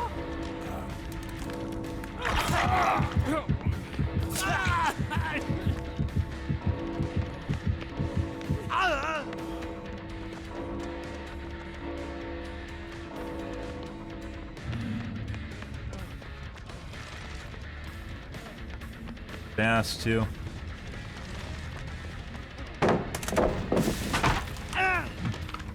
Find me your next pallet, dog. Do it. Where's the pallet, doggy? I bet you have windows too, don't you? No, you don't. Ah, there it is.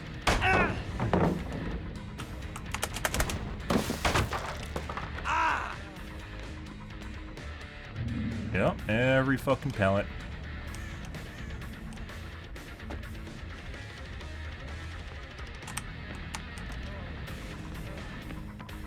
Free drop. Mm-hmm.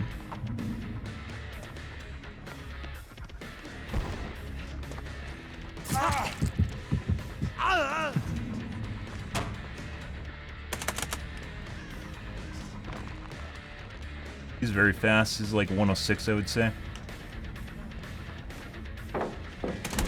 Yeah.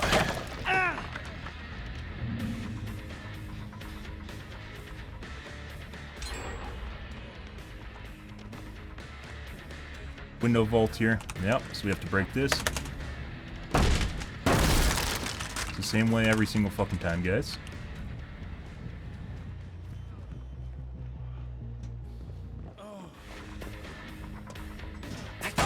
And you're down.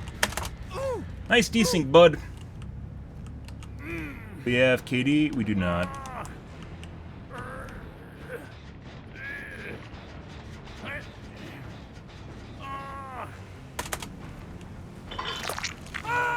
So no, even if you try to reverse the polarity, you can't. It doesn't work.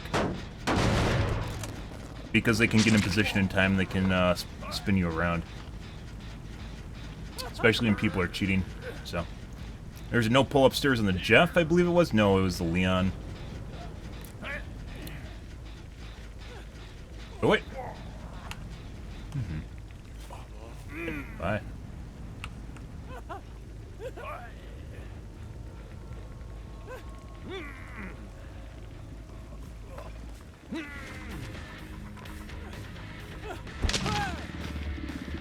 You haven't fucking pulling properly. And an idiot.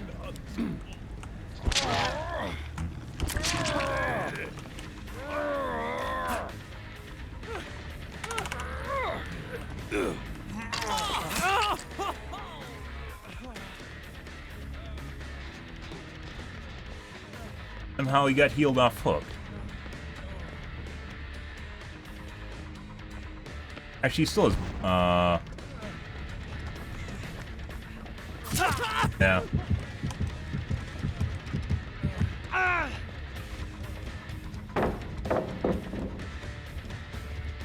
Push him outside. Mm-hmm. Next pallet, doggy.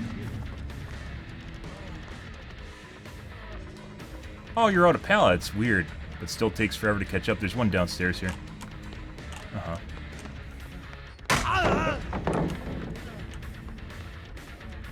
Drop multiples. You can't make that? Uh-huh. No, he's dead.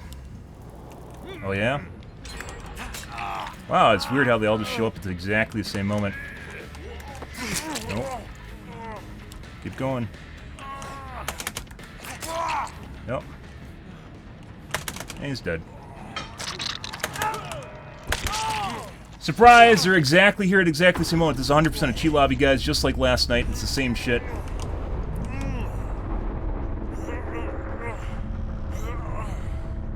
Because they use a teleport cheat. No. They knew exactly the timing on it.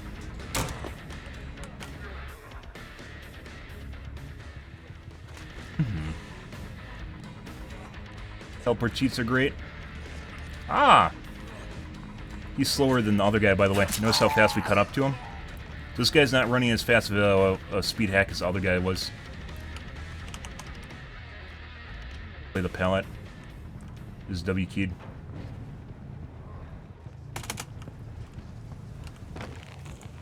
Oh.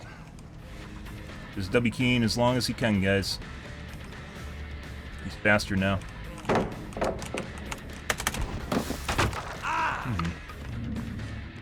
Shit.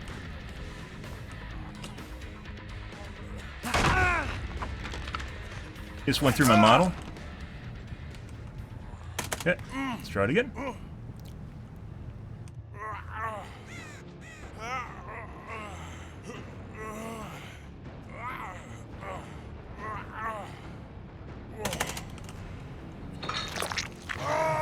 Doesn't matter, guys. The gen's 99. It's a cheat lobby, so really there's no point in actually going over to the gen. You can't apply pressure to it. Nope, there's a guy literally right here, right on top of it. Hi. Just gonna do the same thing. Nope, different routing this time. Probably one pallet upstairs in the bathroom, which he exactly knows where it is.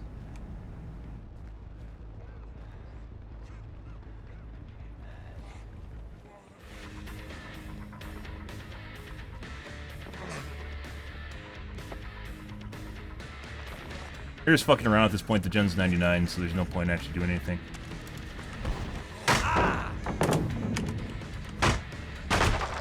For some reason, right click didn't go through.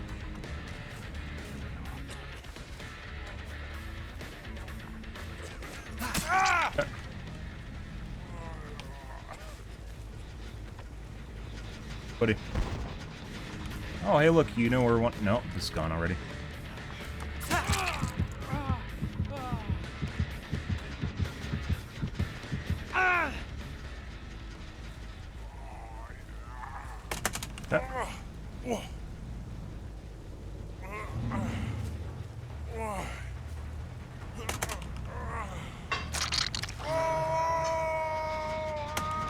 Yeah, no shit. That's the way it works, dude. You're stating the obvious.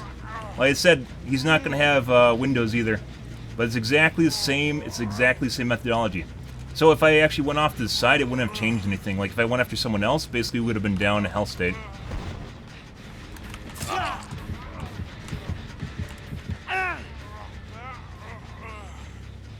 Because instead of being in a chase with someone that would do exactly the same thing when you go against shadiers, we'd be in a different scenario.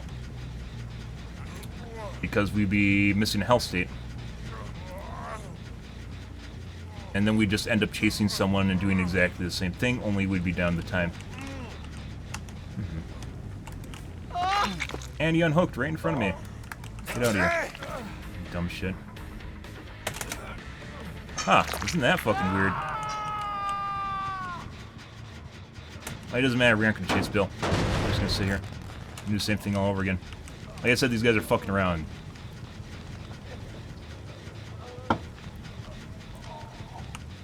Isn't it fucking weird, guys? Isn't it weird that we just downed him and pulled him, and then the Bill got off the hun on the hook, and then we downed him, and then he just got back up and just ran away. Good shit.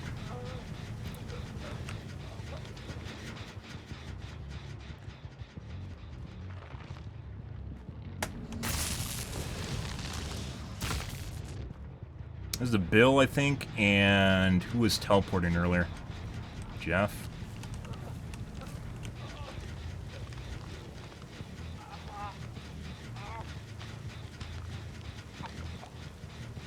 till he's death hook.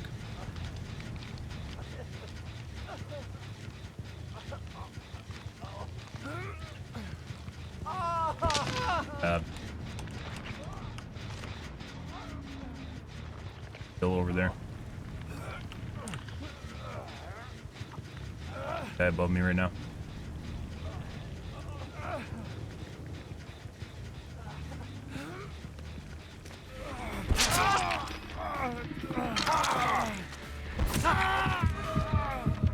Hey, Bill. Where the fuck did Bill go? What the fuck just happened? Bill was right in front. He teleported away. He's not showing up on Heartbeat. The fuck? And scratch marks are gone, as well as blood pools. Like I said, this is a cheat lobby for sure. So.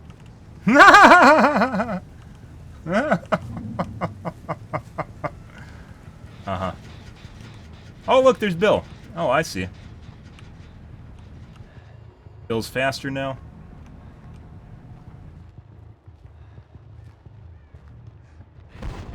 Hey, look, you found a pallet for me. What a nice doggy. And you fucked the pooch, Bill. Get the fuck out of here. Bill's with Jeff? Okay.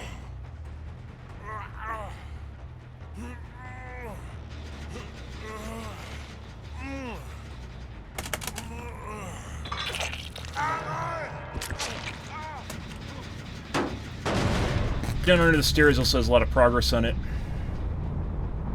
Nope, wasn't.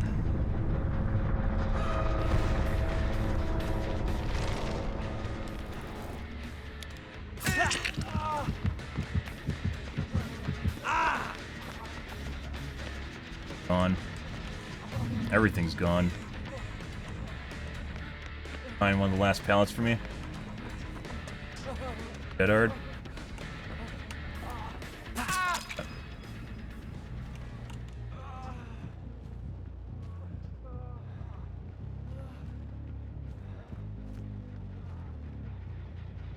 There he is.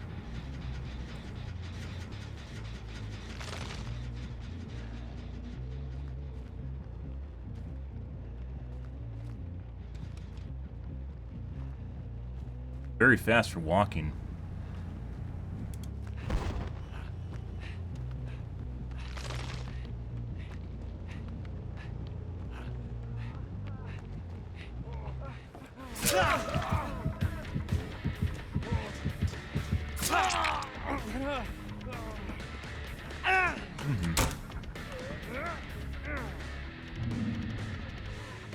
Getting speed hacks.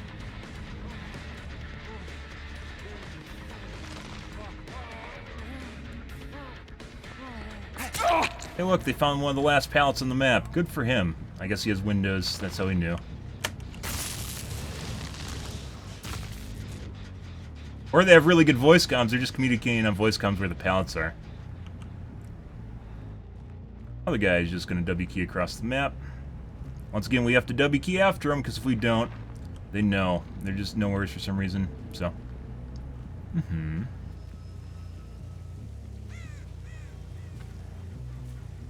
Good use of a speed hack. Good, because then they're all actually stuck in the same area. Thanks, buddy.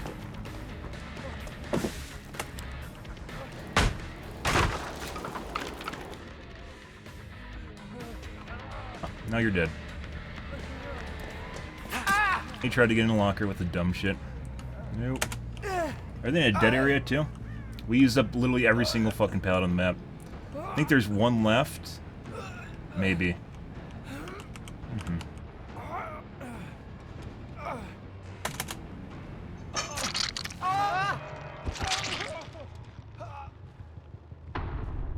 I guess they're on voice comms with really good voice comms. Match and see where it is.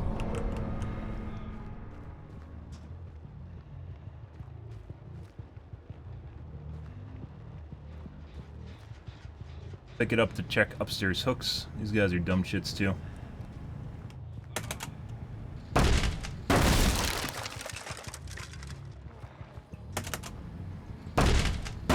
Like, they're just like literally floating around the map, guys. They could have 100% powered gens and they didn't. Pick them up, see if we can find anything, look for a hook. If we can't, we're gonna drop them. I guess this is a dead corner. Actually, make that unless he has flip-flop.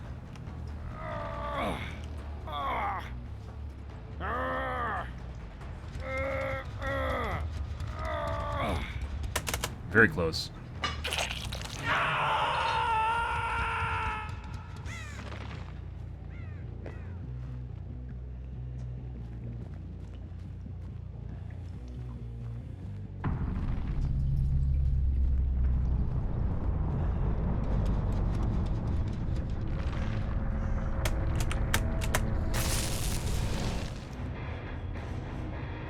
Didn't make it. Good, good, good.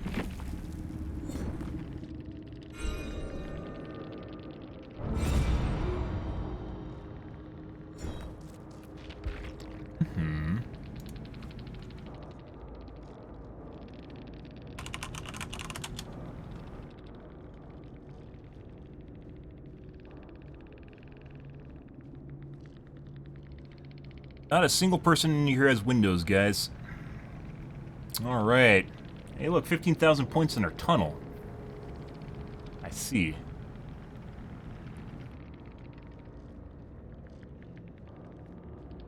Not even worth going through the perks. This is not a normal game.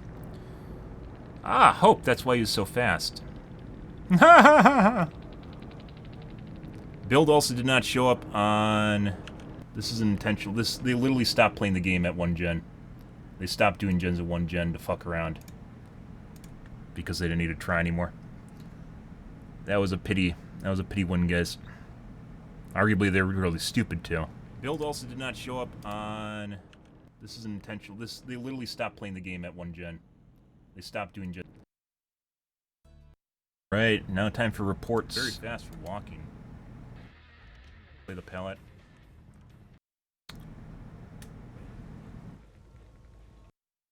Any most one killer, guys, when you have to fucking deal with pallets, it's the same shit. Luckily, this map only has so many pallets.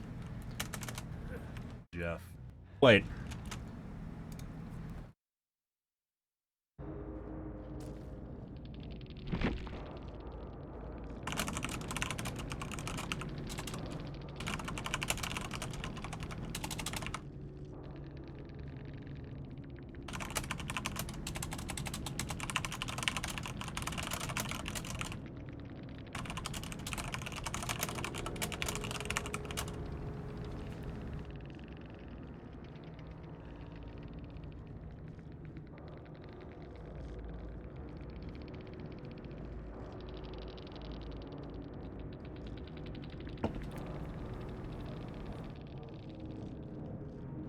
Bill did not have a speed hack on it right away. It was after we got into a chase with him. In the back corner, you could see the speed difference.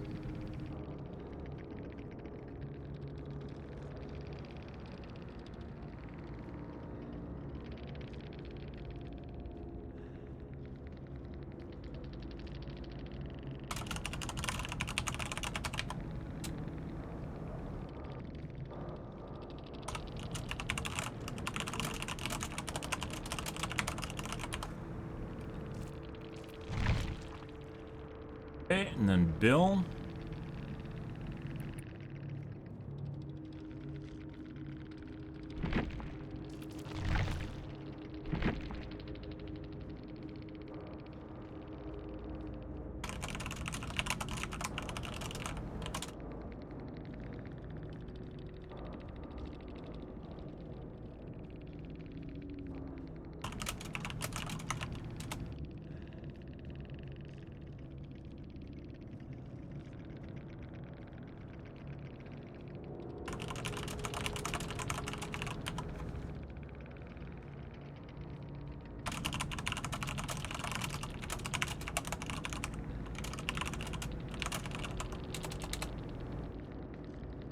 Not hovering, no indication they're around.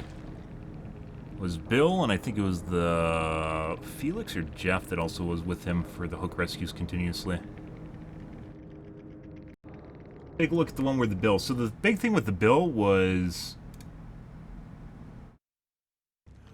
well, it looks like you just courtyard. Yeah, no shit. That's the way it works, dude.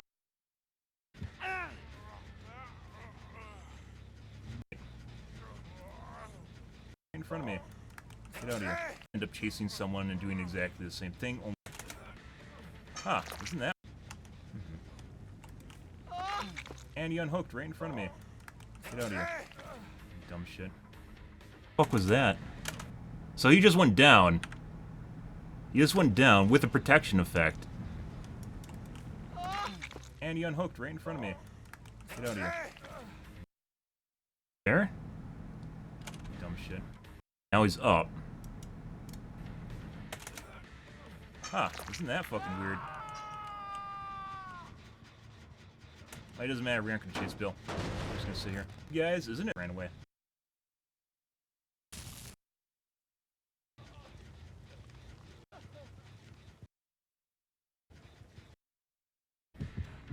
Where the fuck did Bill go?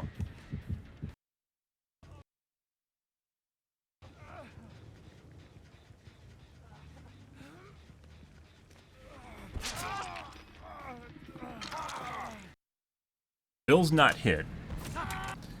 We just hit the Jeff. Hey, Bill. Where the fuck did Bill go? He was in front of the Bill. You didn't actually see him. His heartbeat, so we hit the Jeff. But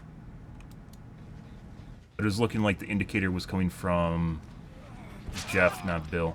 But it was Bill was the heartbeat in front of us. He's actually gone. You can't even see his model. But I thought this was the Jeff. That was heartbeat there. It wasn't. Where the fuck did Bill go? What?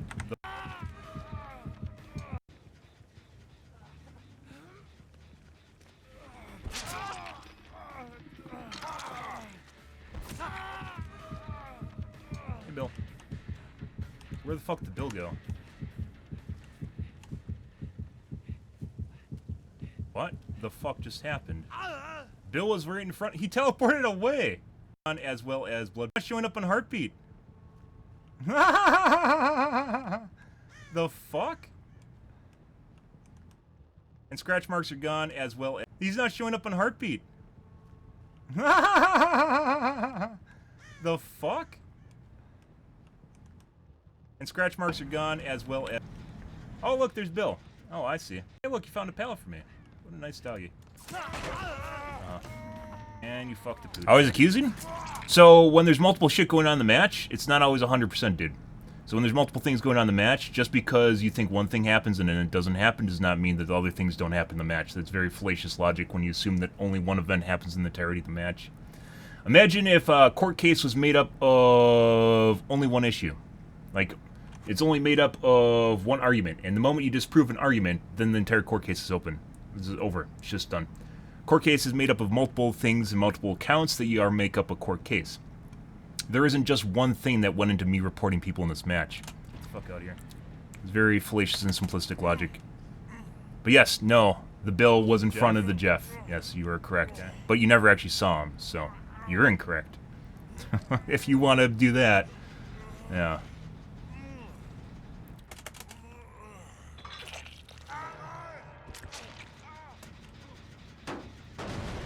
Down under the stairs also has a lot of progress on it. Nope. Okay. And you fucked the pooch, Bill. When I went upstairs, up the stairwell, it sounded like the gen was making sound and it wasn't. DVD sound. Nope. Wasn't.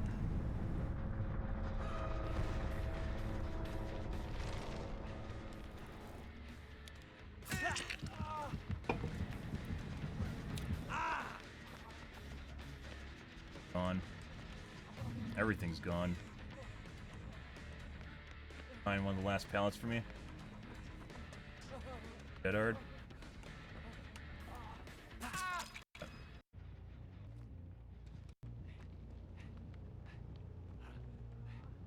That's not seeing him. You said you saw him. That's not seeing him, dude.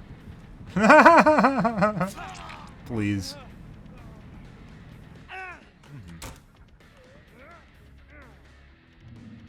And they really threw things at the end of this match. They 100% could have completed the other gens. I don't know what the fuck they were doing at the end of the match. I'm pretty sure they're just fucking around with me.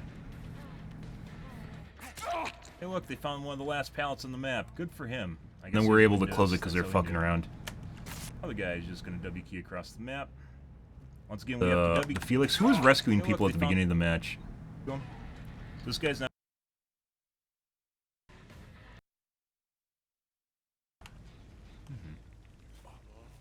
Bye.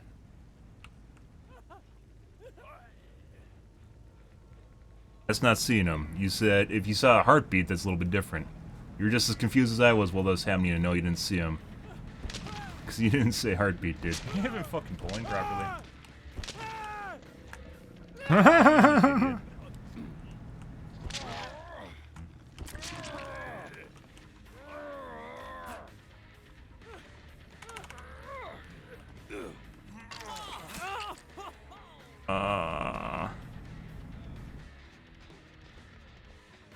Somehow he got healed off hook.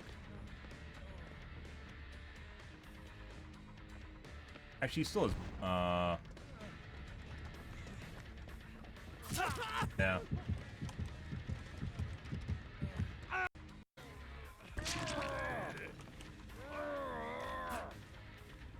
I know I didn't hit the build just now. And an idiot.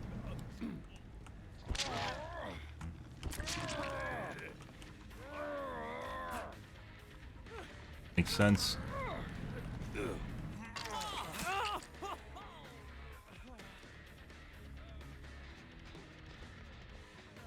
Somehow he got healed off hook. The unhook hit didn't count. Actually, he still is. He can't go through me. Yeah. Or what are you not talking about right now?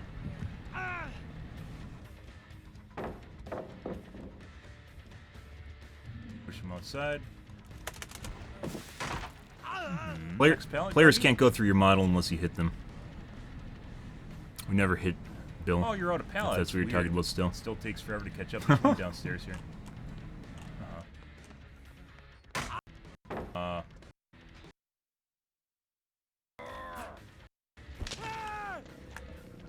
And an idiot. Leon. Position in time that can spin you around. Especially when people are cheating. So there's a no pull upstairs on the Jeff, I believe it was. No, it was the Leon. Oh wait. Versus.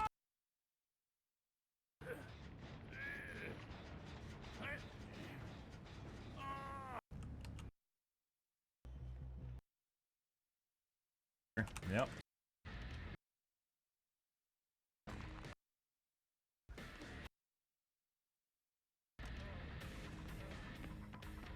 Drop. It's the same sort of gameplay, guys. Every time we play Legion, is you run into the same shit. This guy doesn't have windows, by the way, but found every single fucking pallet on the map. Drop.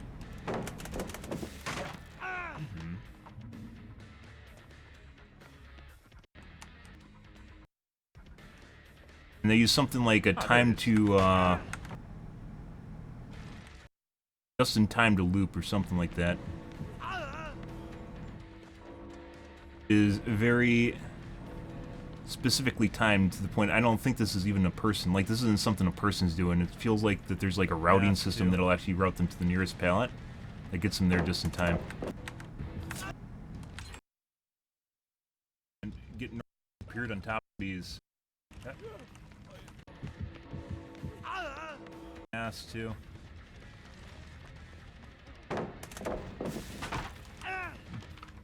Find me your next pallet, dog. Do it. Where's the pallet, doggy? I bet you have windows too, don't you? No, you don't. You didn't. Ah, there it is.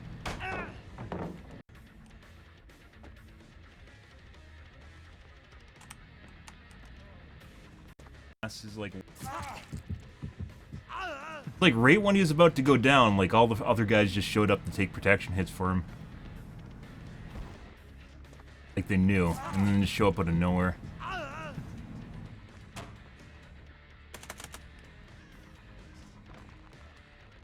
He's very fast. He's like 106, I would say. Window vault here. Yep, so we have to break this. It's a polarity, you can't. It doesn't work. Pull upstairs and where's the massive body blocks?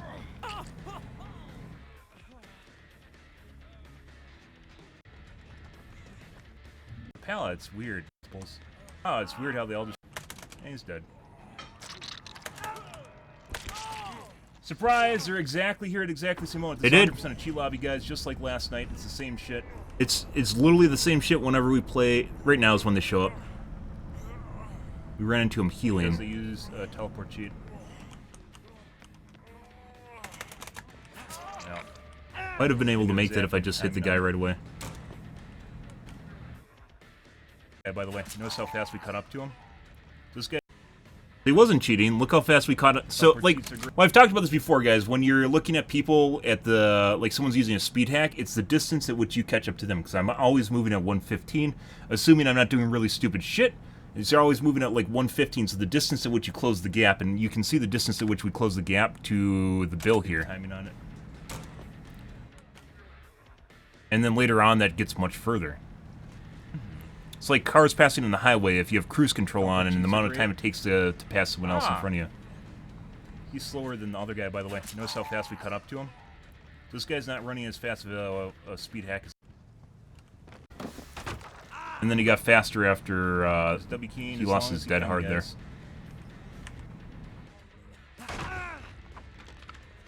Just went through my model. Can't do that, but he did. Okay.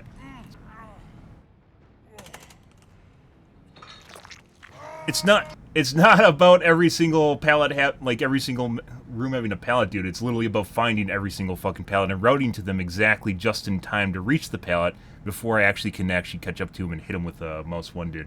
If you're just here to beg on me, literally I'll fucking kick you out, dude. I don't fucking care how long you've been here. But you got a chip on your shoulder tonight. If we're playing a shitty killer, it's going to turn out this way. And as I mentioned before, this is something that's happened in the past. It's literally something we've talked about. And it's going to be more of the same because I'm trying to figure out whether or not we can actually get around people that are using this routing that goes to every single pallet. It happened last night as well on... what was the map? Azarov's. It was exactly the same shit. Exactly the same way. And then on top of it, the other guys in the map also found the remaining pallets because apparently they're just talking really good on voice comms. They have really verbose voice comms. Maybe that's it. Is that your excuse? You're just going to say they're using voice comms? Yeah. No, dude. That's not the way that it works. It is very robotic, it is very methodical, and it's exactly to where they need to be when they need to be there. On multiple floors, across multiple rooms. And there's no way to even interrupt it by getting in front of them, which is what I tried doing a couple different times. Doesn't matter, guys. It's Gen's 99. It's a cheat lobby, so... Really, there's no point in actually going over to the Gen. You can't apply pressure to it. Nope, there's a guy literally right here, right on top of it.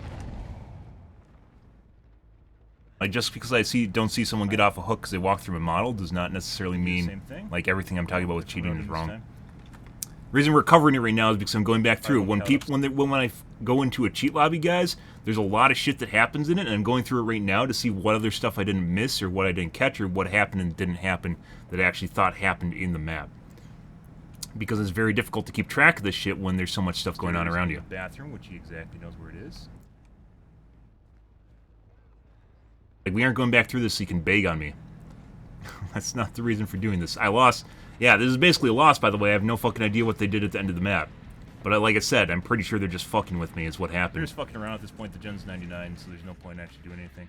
Yeah, like, these other two guys are literally just somewhere on the map just fucking around jerking off their dicks. When they did the first 4 gens super fast in the match. Why is it 4K bad? Survivors make you think it's bad.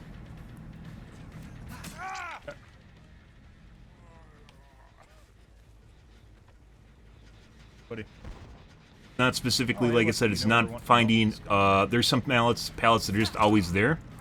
It's not about finding one pallet, it's the routing that they go through to get to every single pallet, and then the other people that know what pallets are missing on the map that then find the remaining pallets, even though, like, it's not guaranteed. They don't go to rooms that are empty. They eventually did because they just ran out of pallets, there's nothing left. But they still managed to find the remaining pallets. Yeah, no shit. So if I... Because... It's tough. And he unhooked right in front of me. And then this shit. Obviously, I unhooked the guy, and then Bill still got off the hook, but then we hit the Bill. Get out of here. And he just went down, but his symbol didn't change here. Dumb shit. And then he just warps away. Huh, isn't that fucking weird? And he's gone. It doesn't matter, we aren't gonna chase Bill. We're just gonna sit here and do the same thing all over again. Like I said, these guys are fucking around. But like that was a leg switch or something going on there.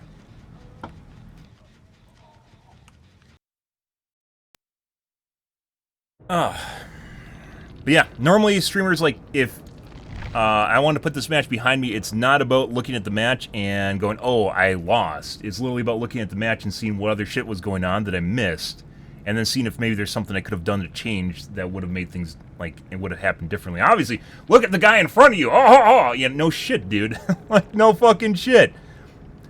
But there's a lot of stuff going on.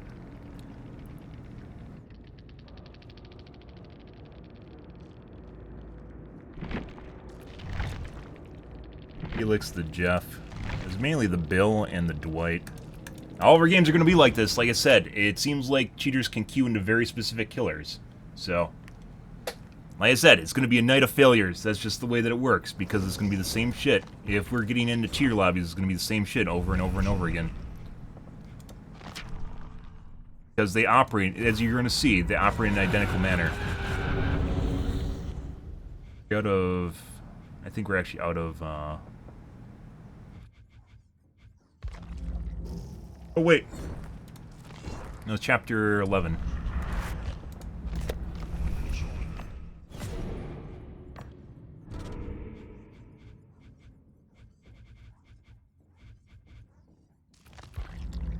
Like, I'm not playing Legion expecting this to change. It's going to be a very similar outcome, in like, pretty much the same way. It's very methodical. They did it last night. They've done it months ago. As I've mentioned.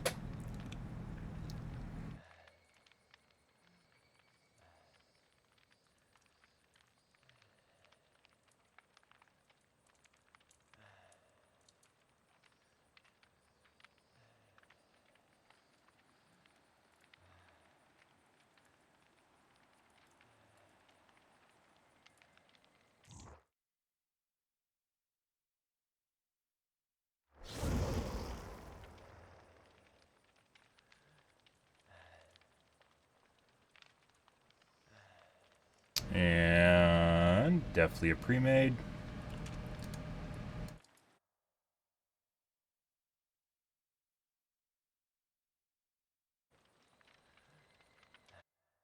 Smiley face as a name. Japanese. Remember the YY cheaters, guys, from back in the H1Z1 days? Yeah. Good. Next game.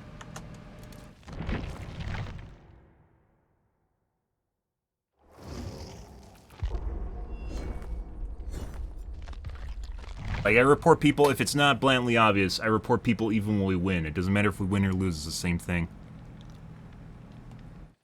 Multiple reasons I report people, which is why I include multiple things in the report when I report them. And then don't include things that are wrong, because we didn't see it happen. Or not happen, I guess.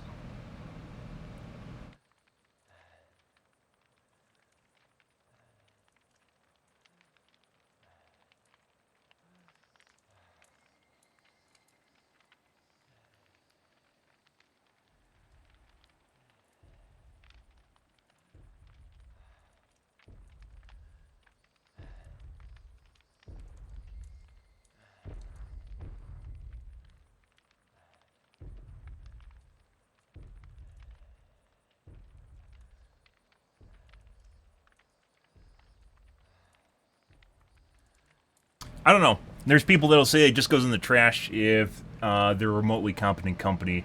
They wouldn't do that. They probably weigh and balance who they look at based on the number of reports they receive from them, is my guess, and maybe something to do with the comment. But it's probably just purely based on the number of reports they receive for a specific individual, and they go from there. There's some people that just say it goes into the trash. I mean, it's funny, but I kind of doubt that's the case. How much it changes, I don't know. But I do my due diligence. I report people. It's not supposed to be the word of law. I'm not going to look at stuff in a fine-tooth comb. That's not why I watched the video last time.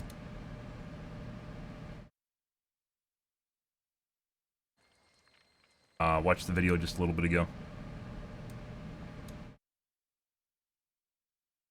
Lobby.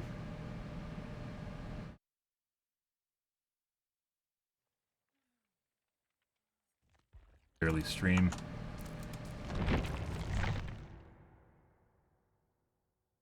It's gonna throttle. It's not throttling that much. Boost clock for my specific GPU goes up to about 1900. People oftentimes assume that you're gonna degrade your CPU. It just throttles. So it's throttling a little bit. It's not much, and I should repaste it, but I have a lot of other shit going on in my life, so I haven't taken time to do it. It goes down. It's mainly because the menus are very... All that's going on is just GPU rendering right now. In the games, you'll see the temps go down. But if you own a laptop, most laptops, especially when you do anything intensive on them, just basically sit at thermal throttle. Unfortunately, with shitty coolers, they just sit at thermal throttle. Doesn't change anything. A lot of people are overly concerned about temperatures. But there's a lot of hardware that just sits at throttle for its life.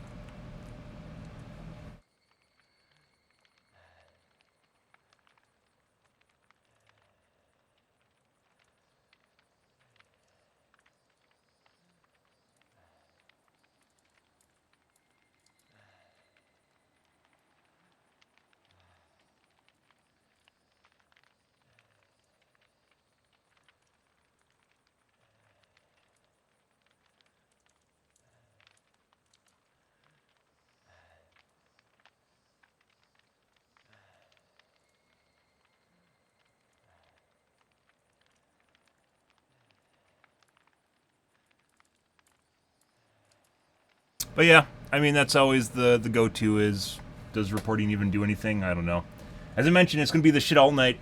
It seems like certain killers attract more cheaters than other killers do. Legion being one of them. I want to try and see if there's a way of getting around the loop, the palette routing. Let's call that palette routing. Perfect palette routing. With people, obviously, that don't have Windows. So something's going on in the background that's letting them do it more efficiently, more optimally, having just like a perfect route to every single palette on the map. Like if you draw waypoints, like Google waypoints between palettes, it feels like it's doing that for them. So we're trying to figure out whether or not I can actually break that. And I'm pretty sure we're just going to get cheaters all night. So.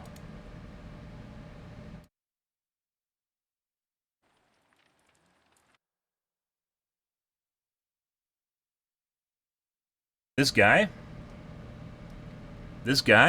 I have seen with different names every time I've seen him. He has the same profile picture. And he's not actually on the region I'm on right now. So, yeah. This guy's on a completely different region, but uses exactly the same picture. And crass names.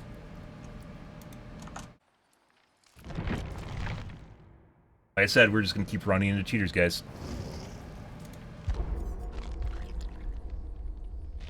Oh, no, I'm just...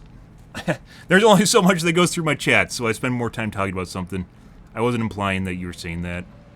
No. Yeah. Yeah, I would say this game has more cheating than Warzone, based on the percentage of people you run into that are cheating. Warzone, when people have an aimbot and they're just like fucking spinning, it's super obvious. But rage cheating in this game is very, very uncommon. Most people just run their subtle speed hacks. Because what gets them going, what gets survivors really going in this game is when they make the killer's life miserable. They really, really enjoy dicking on them and just ruining their day.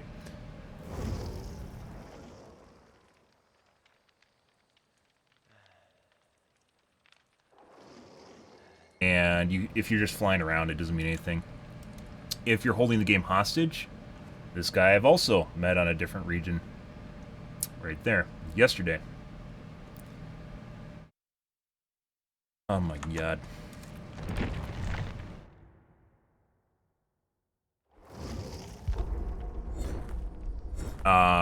They generally only hold the game hostage if it's a streamer, and they know it's a streamer. So my guess is I'm on a shit list somewhere for cheaters to queue into. but they don't know I stream because my Steam profile is completely disconnected from my Twitch profile on purpose because I don't want to deal with this shit.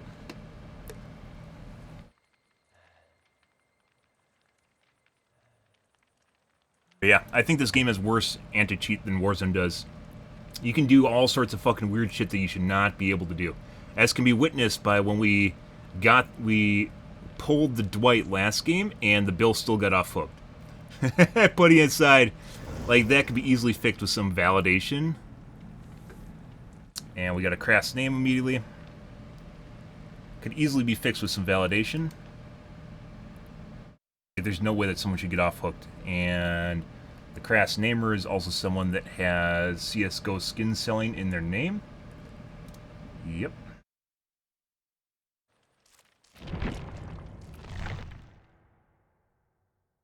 Game. We're running into a lot more of these fucking weird-ass lobbies than we do on Nemesis. Nemesis, like, I don't run into as many crass names. It's mainly just, like, profiling them. And even then, it goes down to things like, you know, what kind of people are in the group and not. But we're just, like, it's every other lobby is just crass names. Which is usually an indicator that they're willing to cheat. They have zero integrity.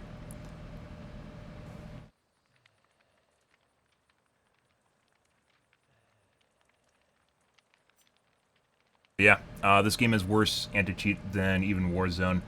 There's matches where you can have 2 killers in the same lobby. They can change out their perks, which are set when you launch the game.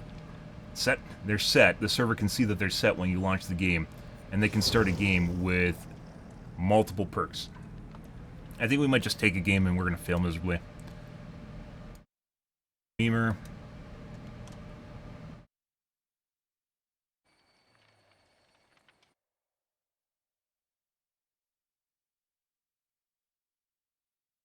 Cast name and a memer.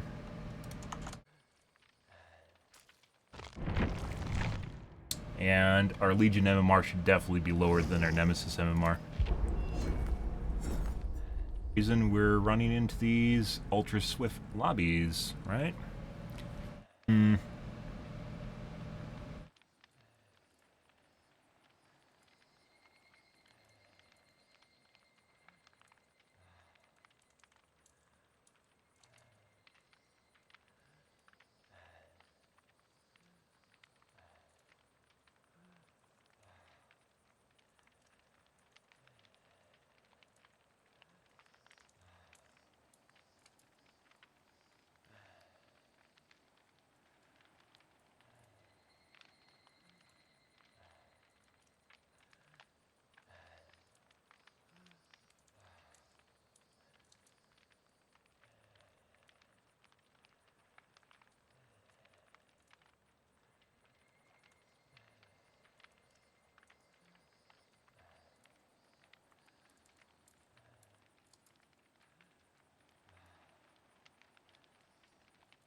Same guy from 2 minutes ago that for some reason has also found my game again.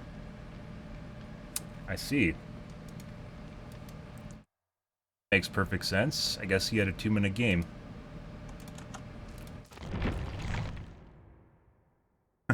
Okay.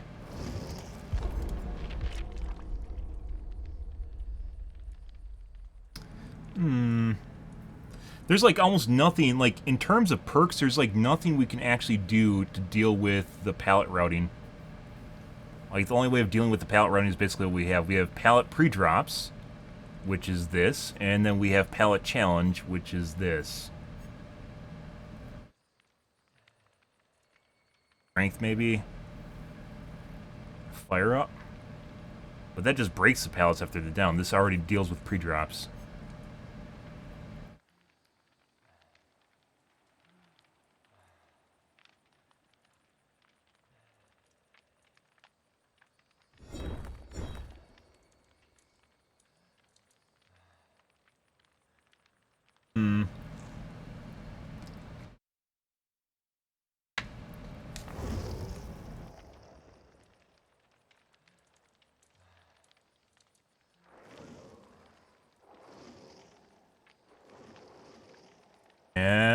we have clan tags. What the fuck, guys? What the fuck is this shit? Okay. Okay, maybe we'll just go back to playing Nemesis. 3-man clan tag group, alright.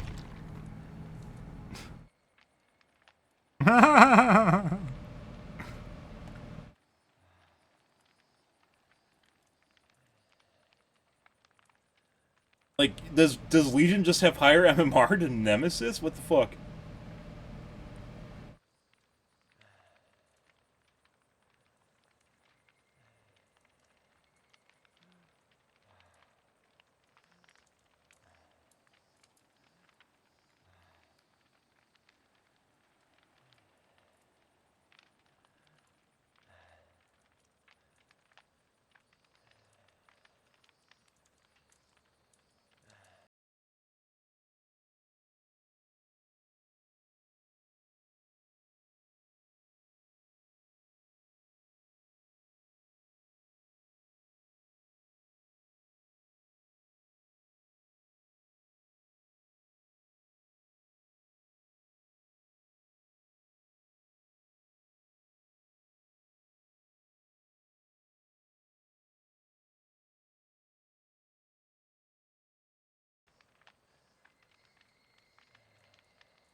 Fucking weird, guys.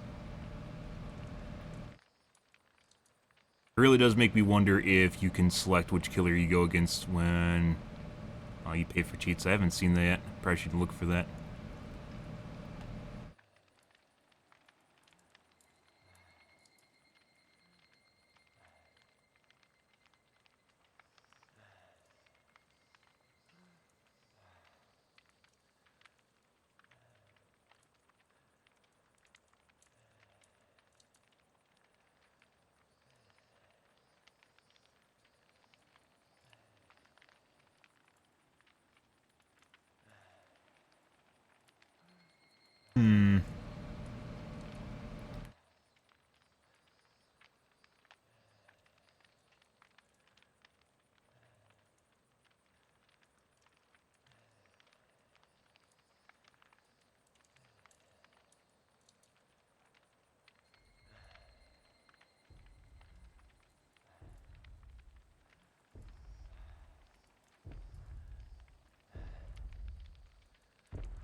I see.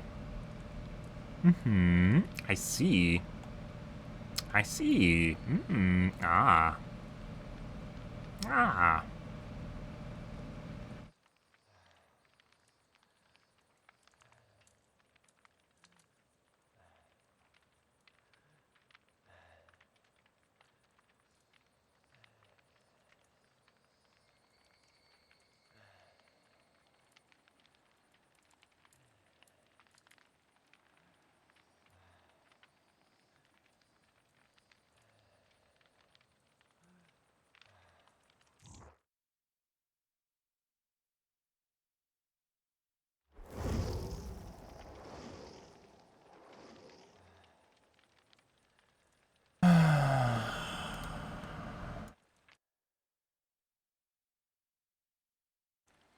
Top lobby.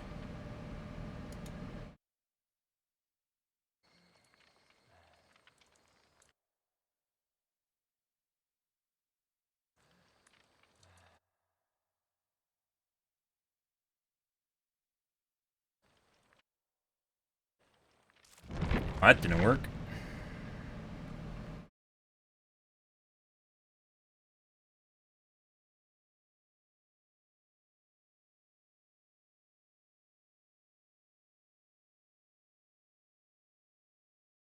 It's not just, I'd say, like, it's not just, not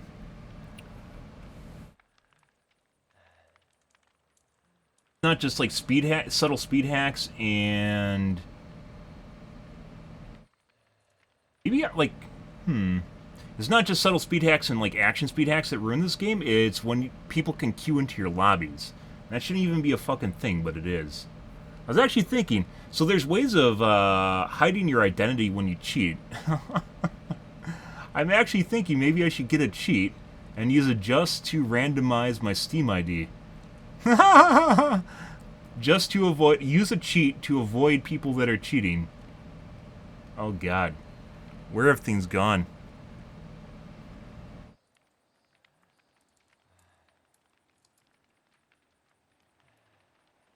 That's fucking weird.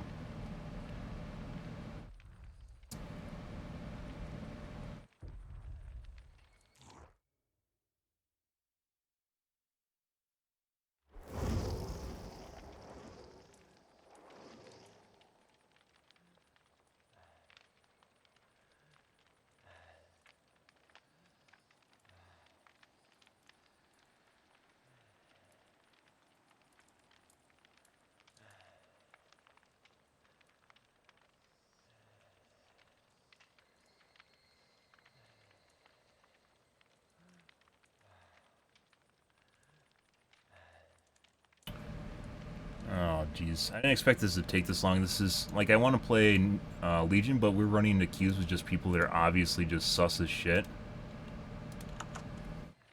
You know, like, remotely acceptable stuff. I think we got one. So, like, even though they're releasing the streamer mode, I don't think it's going to help for cheating. I think they're going to still be able to find you regardless of streamer mode. Go with this, guys. What, like 30 minutes between my last game and this game? What the fuck? Oh my god. No? Okay.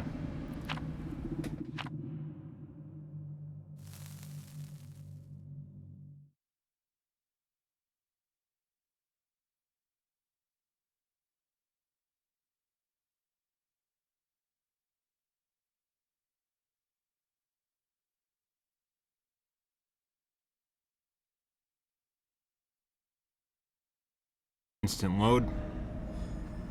Even though there were globes in there. Alright, gas heaven.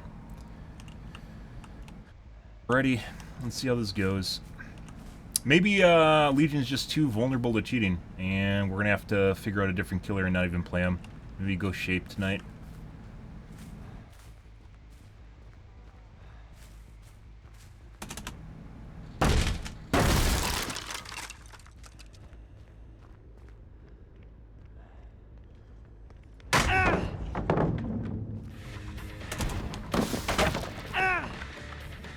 And next pallet. Like, they know of whether or not you drop out of your frenzy mode immediately, too, so they can pick whether or not they do anything. Just gonna run a long window. Okay.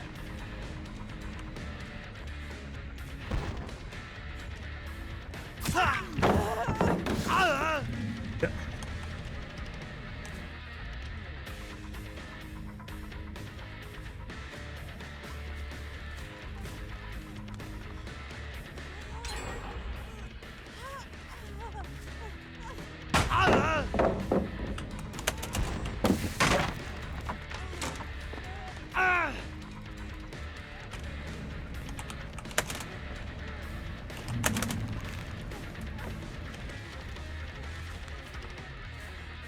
Okay.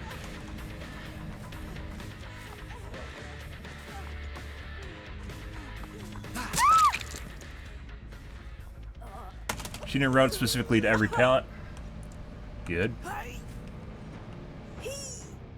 Hey, buddy. You like protection it? Thank you. What a nice guy.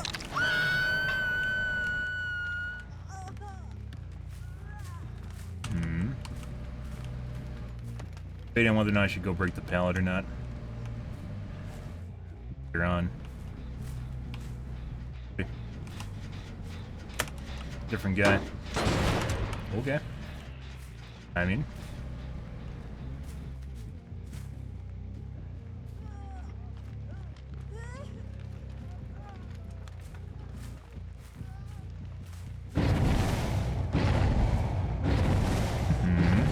This is what normal survivors do, guys.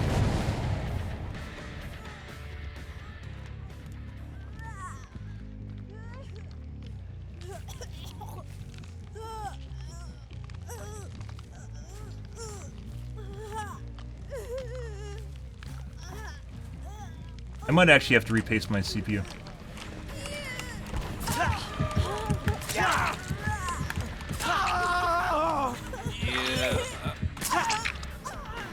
Hey, look, guys, insta down and down. Hey, look, guys, normies. I love normies. DS now if she has it. Oh, look, she has a DS. That's fucking weird. Love normies. Oh my god. Beautiful.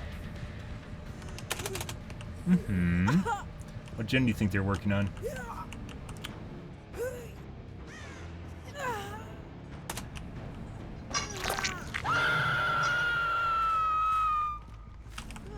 Good. More than likely gonna let her hang.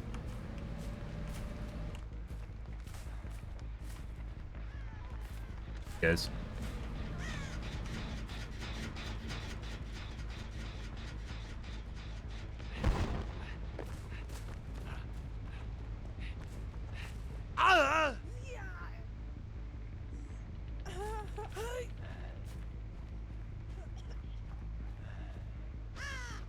Quite here yet?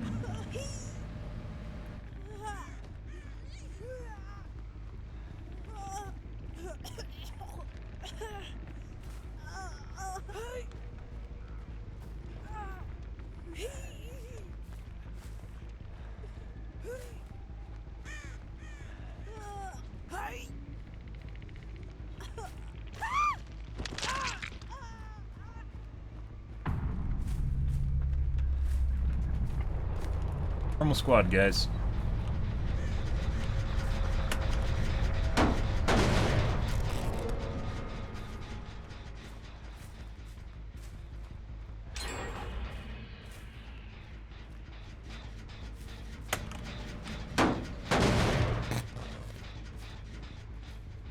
Relatively normal squad.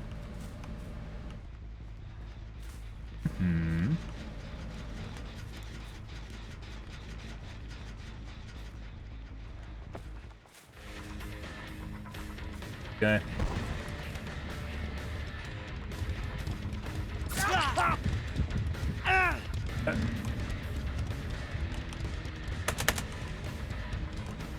Can I even play the loop? He did not. He just left.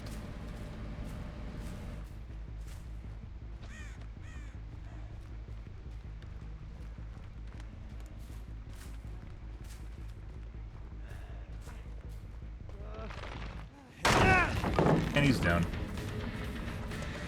He has a dead hard. Gotta get him on a hook immediately, because they're just gonna pound gens.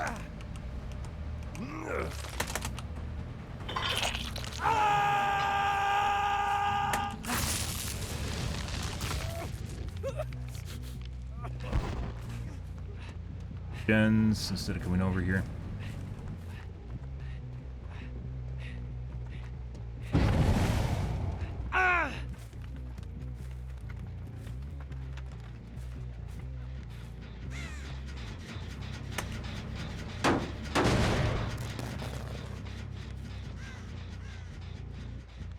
Goes for rescue. I love being able to actually see people. That's kind of nice. You know, just appear out of nowhere.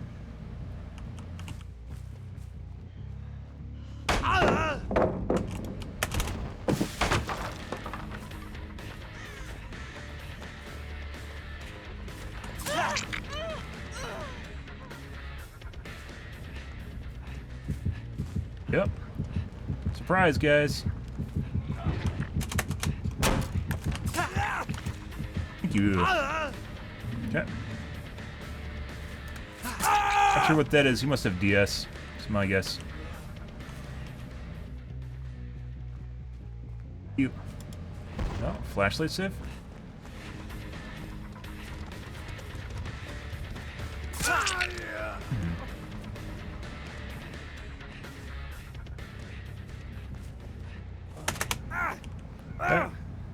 Oh, that actually loses your power when you do that. I didn't know that. L slap, please. Thank you. So if you actually go to pick them up, you lose your power completely. You don't get a prorated power.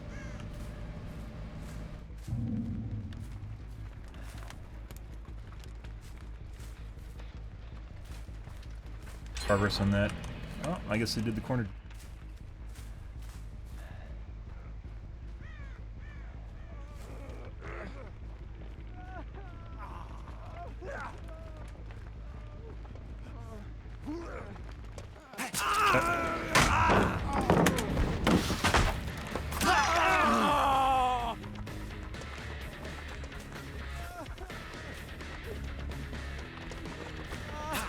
Okay.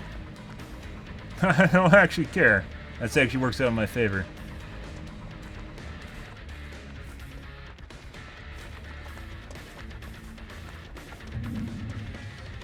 Beautiful. You needed to do that. Best case scenario.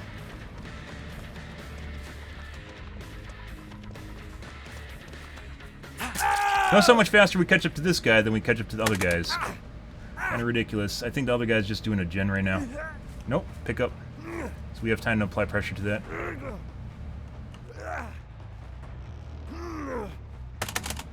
Okay.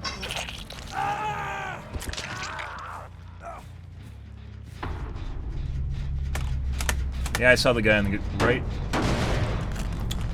Good.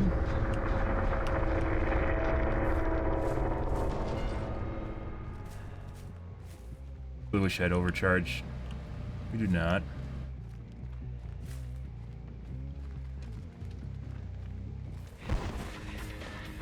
Okay.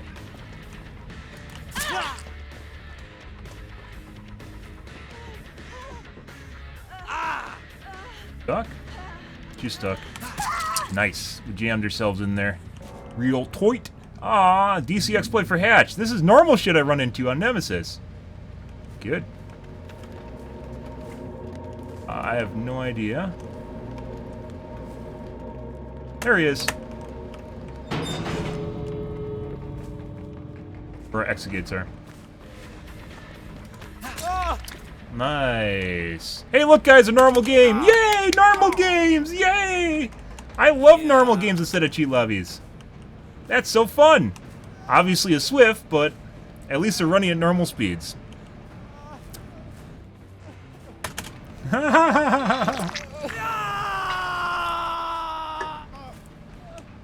And DC exploit for Hatch.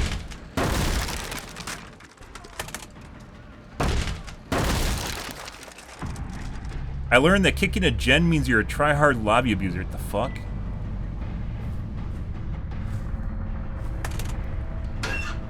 Holy shit, guys. And a normal lobby. Good.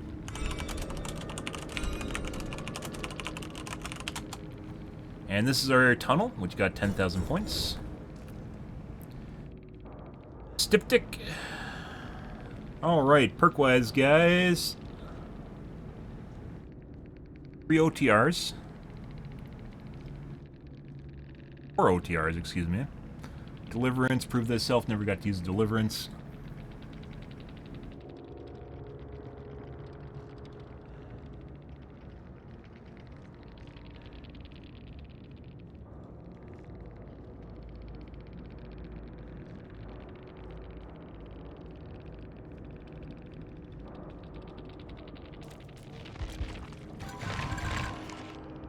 Heals.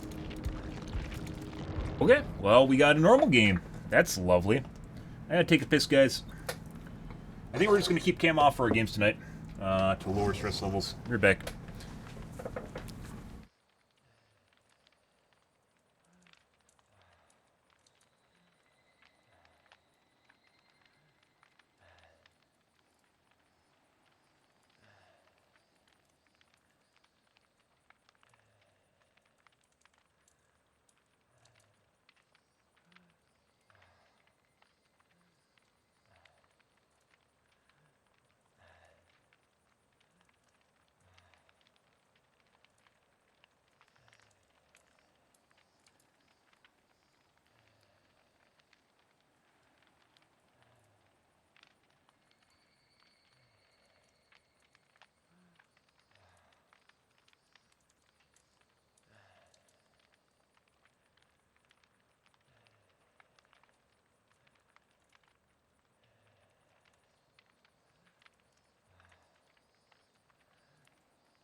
Yeah, so they're actually thinking about getting a Steam ID hider.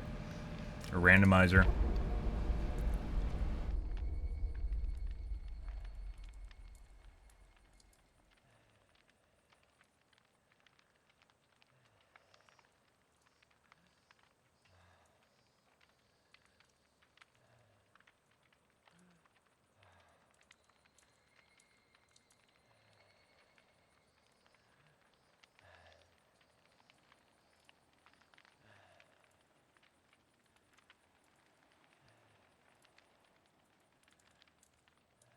Ready.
Say whether or not there's multiple glyphs per match.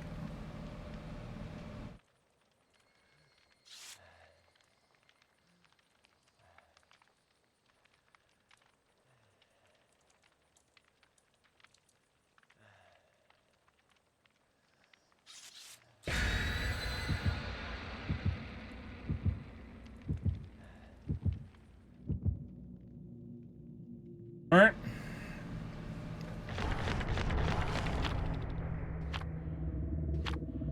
Word. Hmm.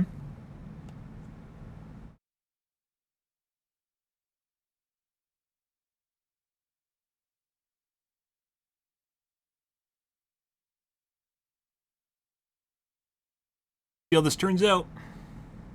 I don't remember what it's called though. It's like a Steam username randomizer or a hider. Steam ID hider.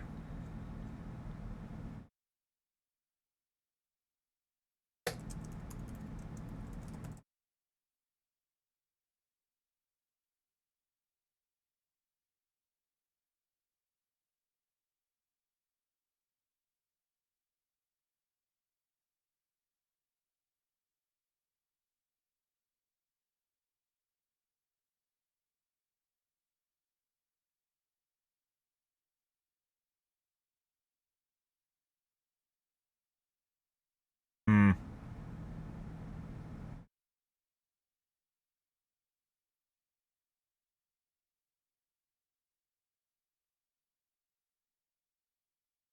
No. And even if I could, like, they'd just immediately figure it out. Steam frowns upon you changing your Steam ID because it's how everything knows you. What they use for VAC bans too.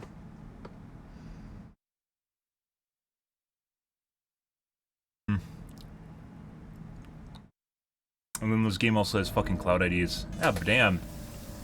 On the maps we get taken to with cheaters. Is it gonna be a cheat lobby or a normal lobby? But we're playing Legion. Let's find out. Let's go break our cuck doors.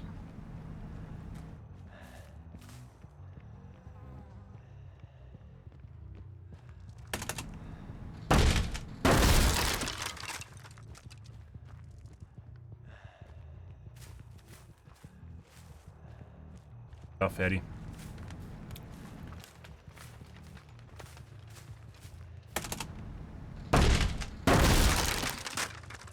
Likely gonna go straight back to her gen.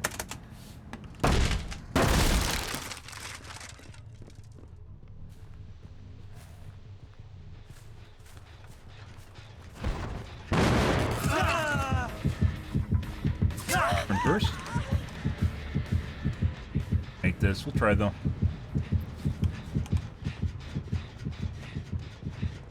window. Not for not making it.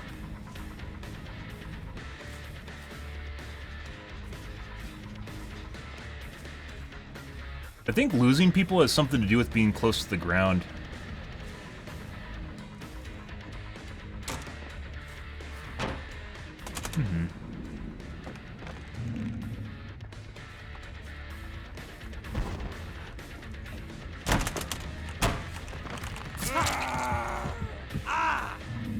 They try running through you too. It's like a High MMR things where they, when you're in your frenzy and you go to frenzy, they'll try to reverse course straight through you.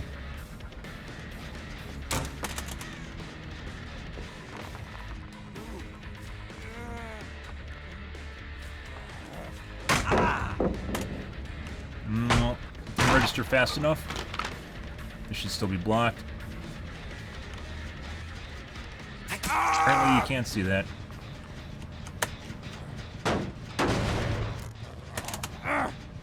You might get slapped by the pallet. Nope.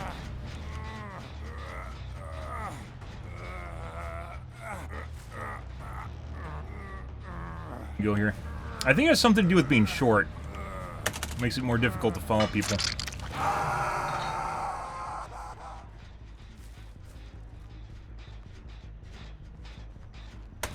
Probably in basement. Yep.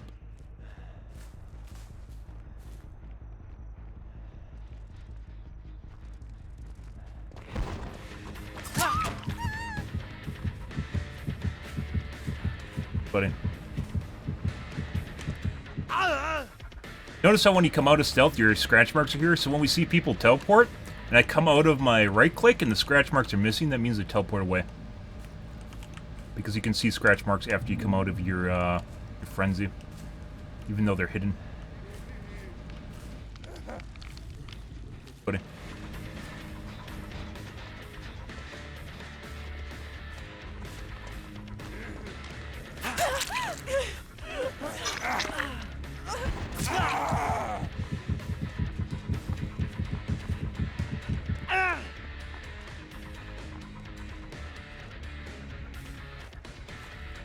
Mind game him? Oh my god, I mind gamed him! Holy shit! I'm not used to going against survivors that you can mind game. That's incredible. We're here. This is probably about finished though.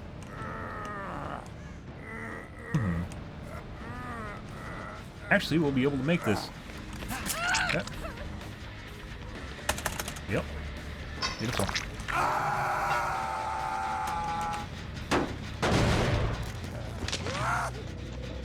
Dude, imagine if I could mind game more often. That'd be crazy.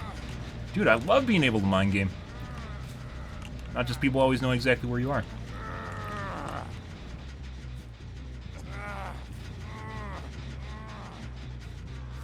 Like, if I have to W key, generally I won't even mind game. There's no point. They know exactly where you are, and if you mind game, they'll just reverse course immediately. Like, they don't care about your red light, because they don't actually use a red light to figure out where you are.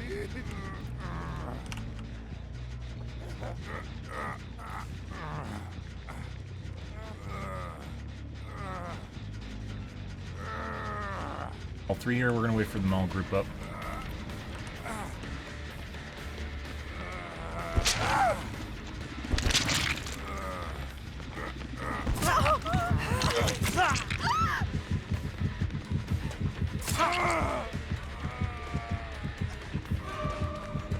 Thank you.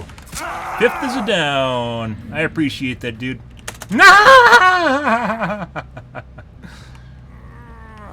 That's beautiful. I could not have done that without Quentin's help right there.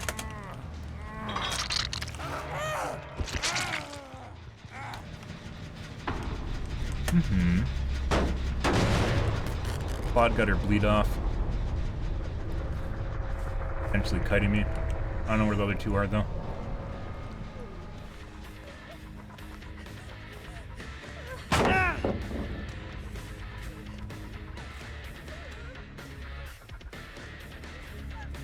Okay.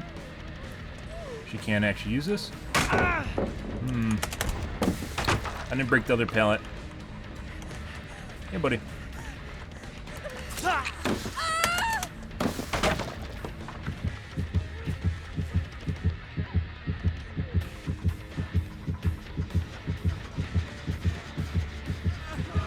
Oh no. But he's still almost one shot. And he's in a worse position than Cloud was, so it should be a down.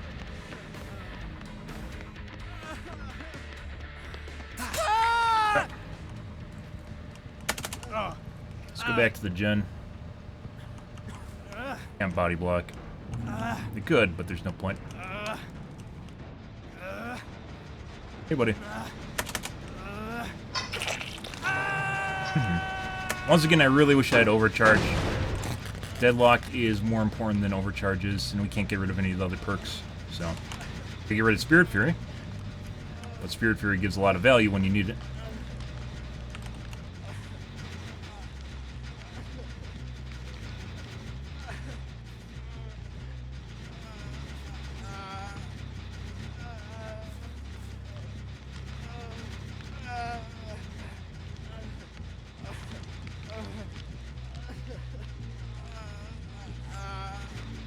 I guess they're going to do other gens now.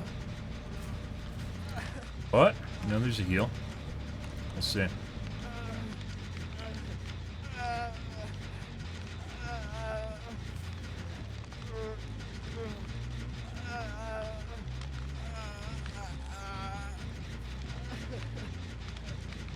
Good for phase 2. There's Fatty. Bud. There's Cloud.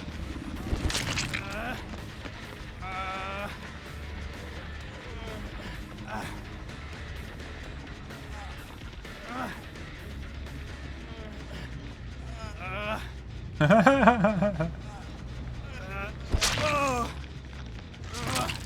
think Fatty's doing the gen right next to us.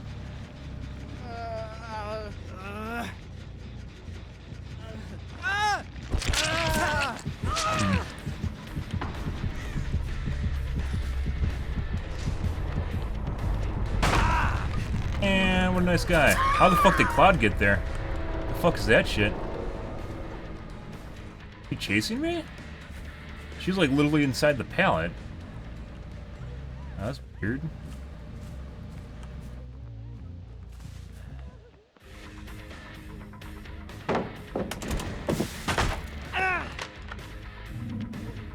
Hit.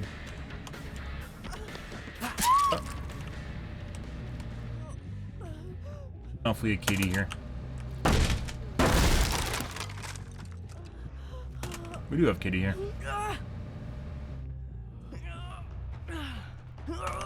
No, Katie fucked up the hook placement.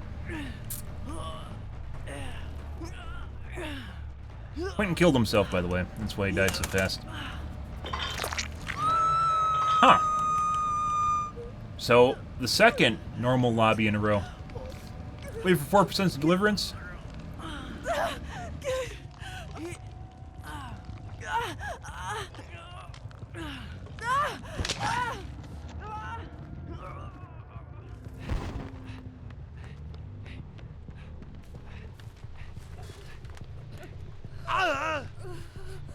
Yeah, so if I actually went to pick her up, it doesn't prorate the power. It literally just zeroes me out. That's unfortunate.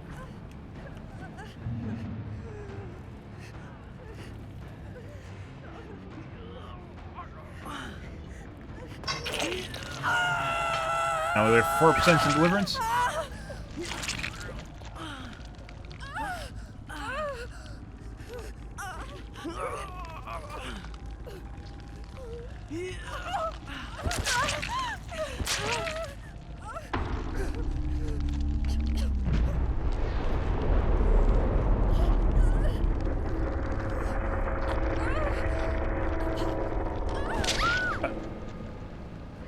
Hatch loves spawning in school.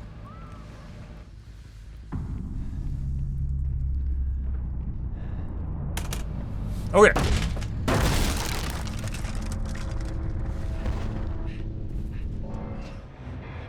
Alrighty. Another normal game. Fucking weird.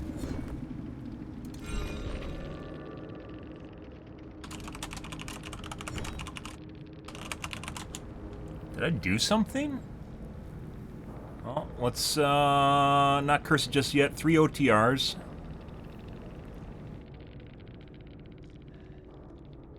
Still running BT, Styptic, Adrenaline, Sprint Burst, 5 heals. Very weird. 2 in a row, guys. That's pretty incredible considering we're playing Legion.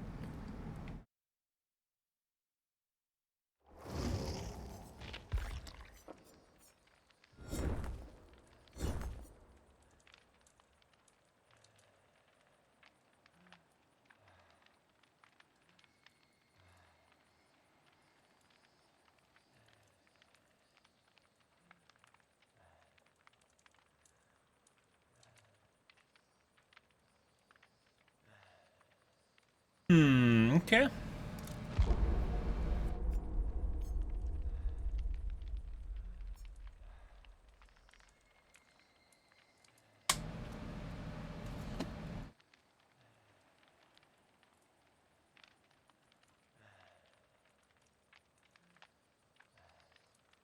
Thana's dead too, so you can't even use Thana on Legion anymore.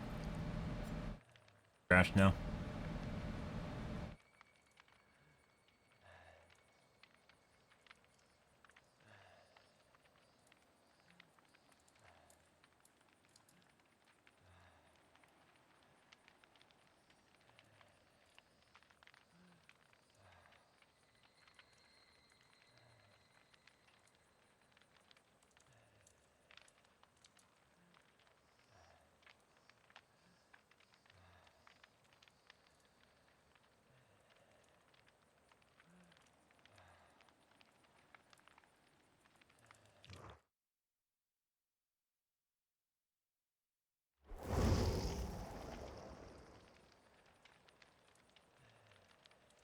Here's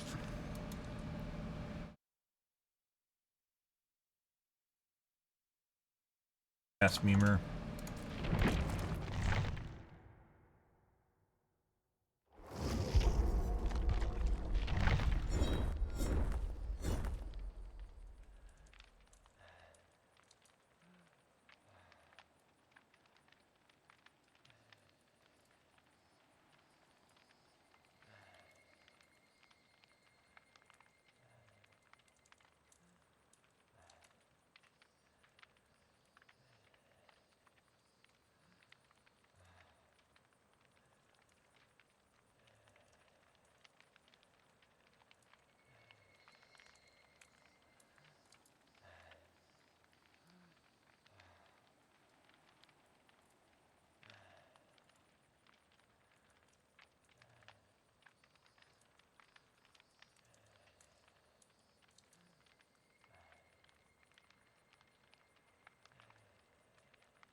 Oh no. There's actually a cheat for stream sniping streamers. I didn't know this existed. Like, usually it's just part of a cheat. But there's actually now a cheat just for stream sniping streamers.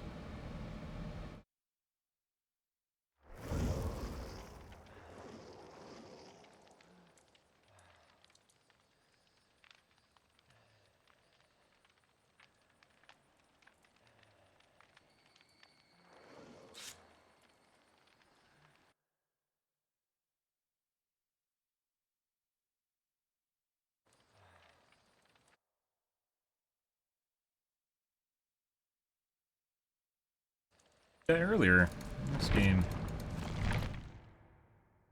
Lots of repeat queues tonight too.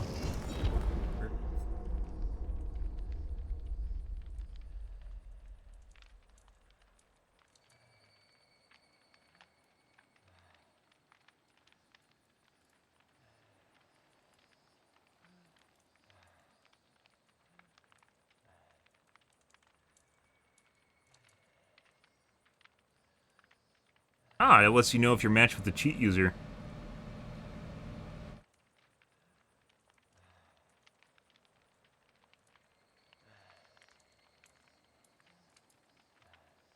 Queue sniping. Makes sniping other players easier with an automated queue system. Works with Cloud ID and Steam ID.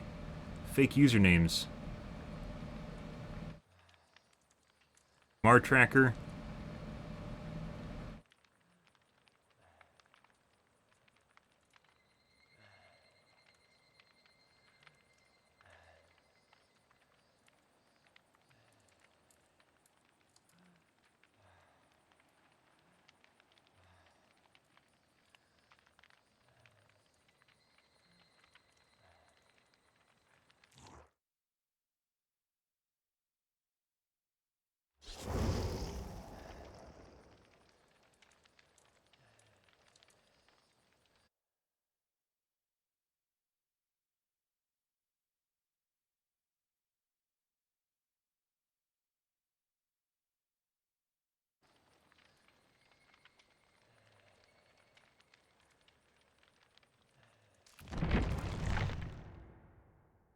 Players.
Four-man globe, guys.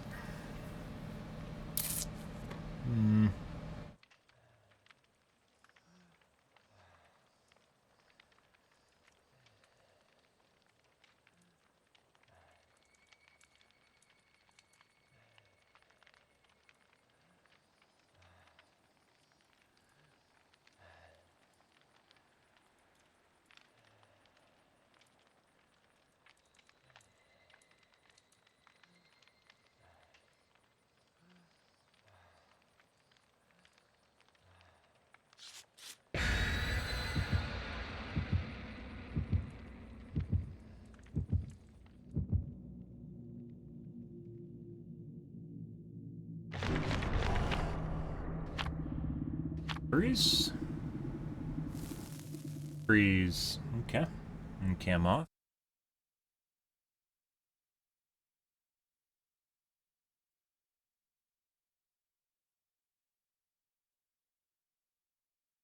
Ah, there we go.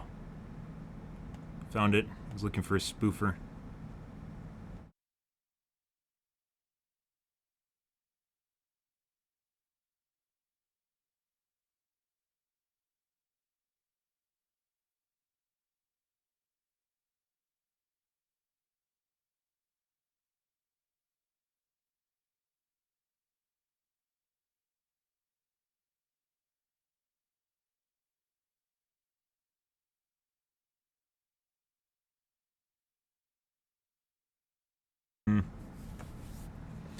I wonder if Secure Boot would help with shit like this. Where it basically gives a hardware level key to your system where it doesn't boot anymore. Larry's. Or anti-cheat, that is. Do we get a cheat lobby? Let's find out. Is it a cheat lobby? We'll soon find out.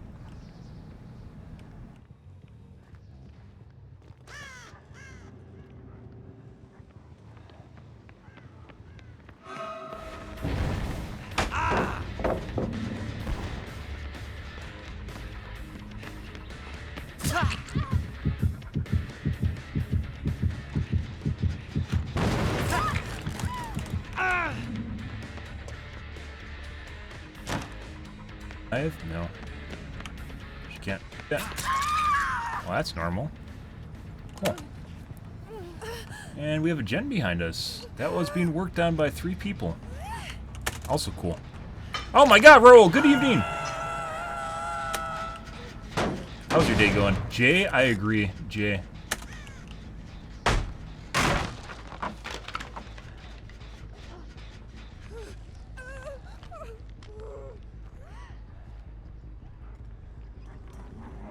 Fuck her off everywhere. There we go. Yeah.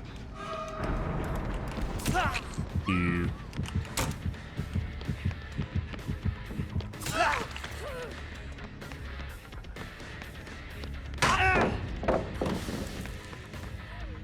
Oh, it didn't actually drop us out of our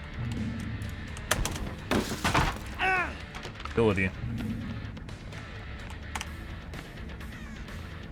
How you play that?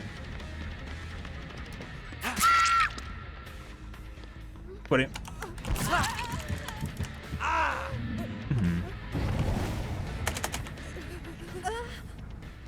Yes? Nope. Back we go.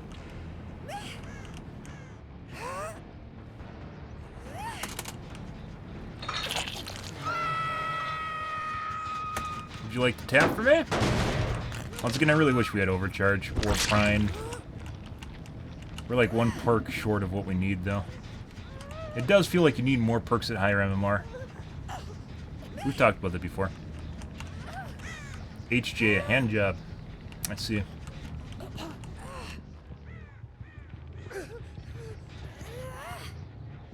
God, does she have friends?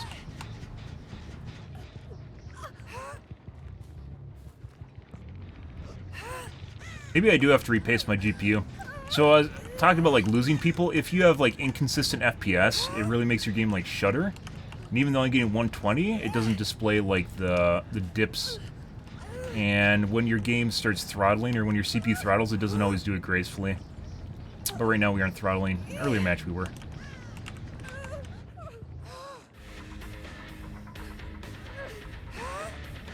I'm waiting for her to die. There we go. We're gonna leave her because she gave up. We're gonna use her as bait.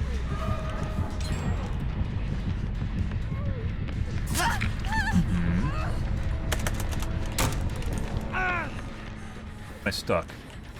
Oh my god. Nope, you can sit there and be bait for their friends to show up. Definitely it's hard to keep track of people the shorter you are.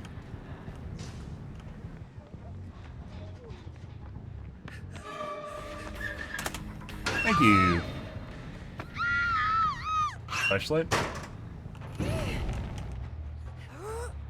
Ah, she's gonna go pick up the caddy. That.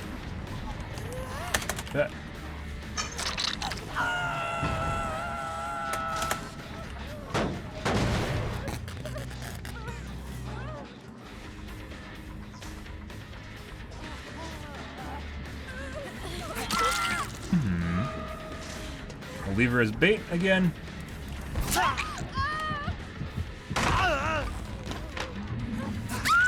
Thank you, Claudette.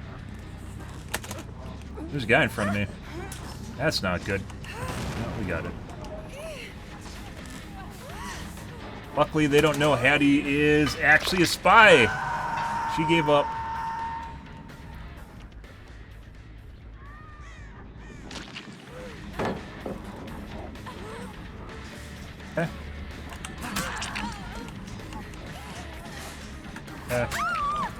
Cool.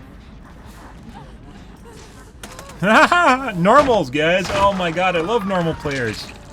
Thank God. Unbelievable.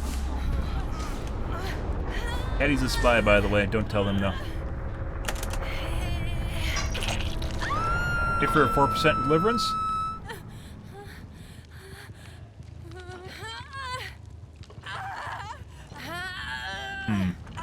That's some lovely body art going on there.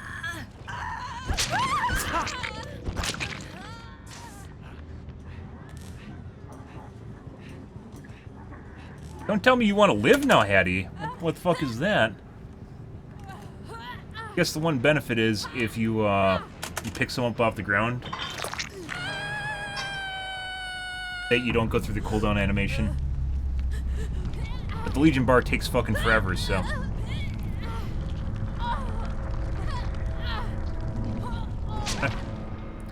Good. Like a 30-second recovery, I believe. You zero out the Legion Frenzy bar.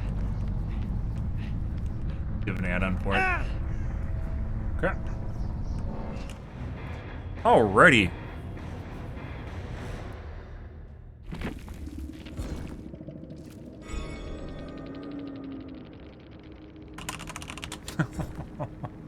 That was a shit show. I don't think they're together at all.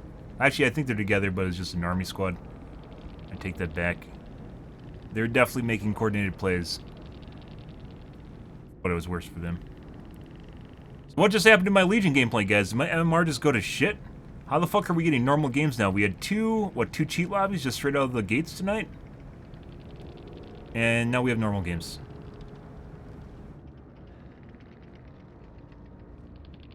Like I was getting on Nemesis the other night when I was playing him.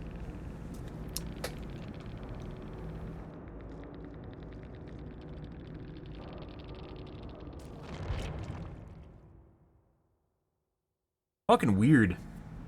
Very, very weird.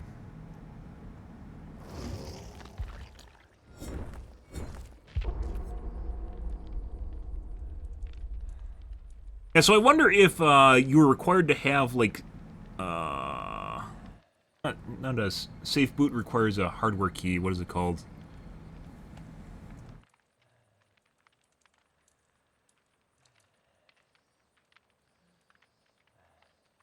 EPM?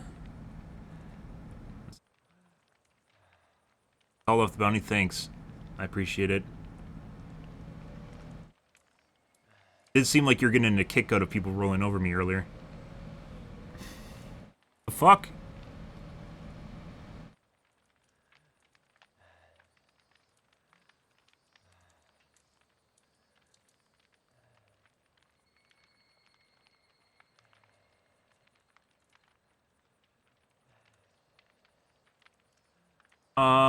Secure boot private key is used to digitally sign a code public key. Verified signature on a code proving authenticity. Name of the key. TPM module. And DTPM module.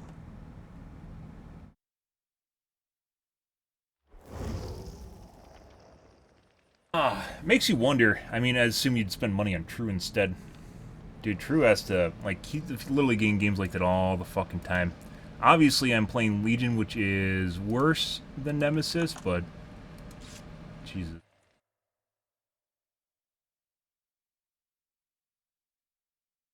Gens where I suicide.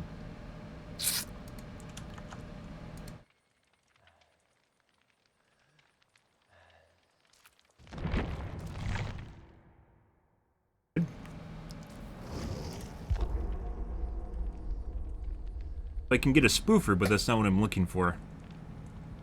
Like, why don't they just sell protection to prevent you from getting stream sniped? I'd pay like $30 a month to prevent people from cheating and getting in my games. Oh, that's fucking sad to say. I'd pay $30 a month to not get into cheat games.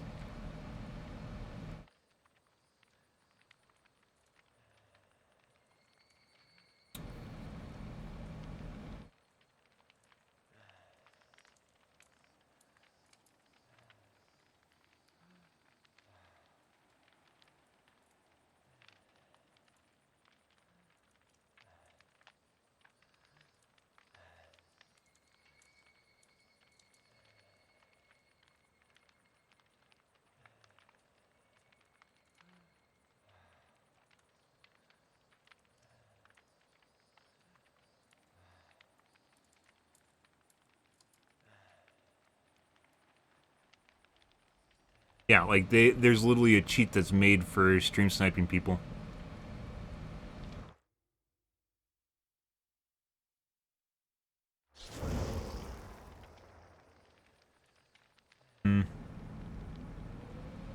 We could retry, I don't know, we'll try the, maybe Steam ID.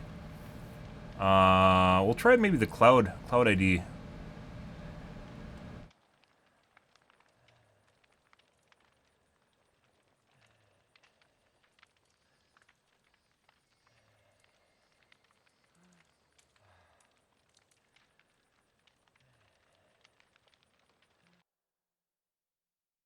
Remember when I had the Epic experiment earlier this year, guys, when I played in the Epic store? The problem with that is they can still find you through your Cloud ID, which is fucking obnoxious.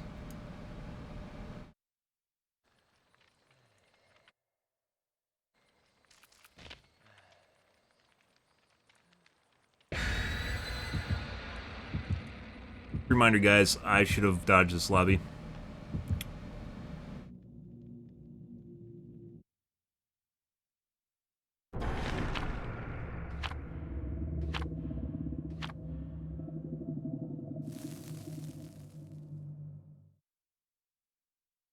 Well, not the problem, but one of the problems with being on the Epic lobby, or the Epic store, was eventually we were getting targeted again. However, in normal games, people wouldn't stop to talk because they assume you're a globe and they assume you're cross-platform. Or they assume you're a console, so they won't even stick around for trash talk at the end of the match because they're just going to assume. So I'm Haven again. Oh, that's weird. They're just going to assume that, different Auto Haven. That you're on console and you can't talk.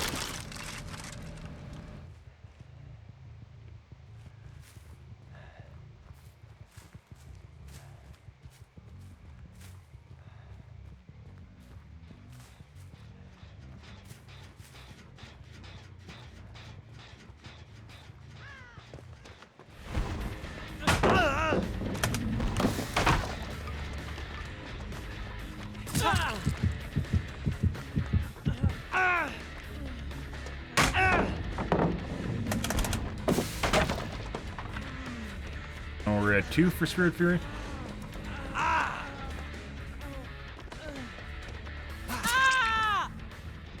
Good. Yeah, working this gen. Do we have KD? We do not. Let's go over here. Since this gen doesn't have that much progress on it, maybe this left one does.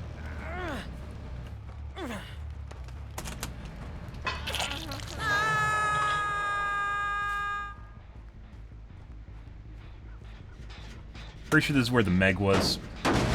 Actually, Meg was over at the crane, wasn't she? Someone was over here from earlier in the match.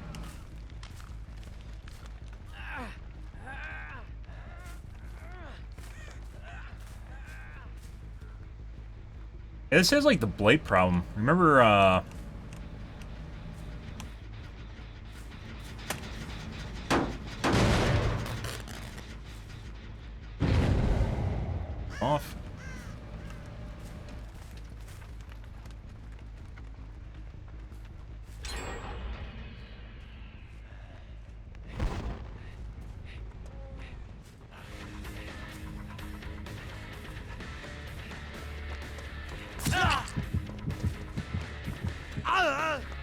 That.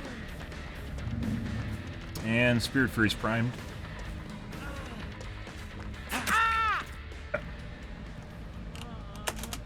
DS, he has it. This gen? Hey, buddy. Beautiful.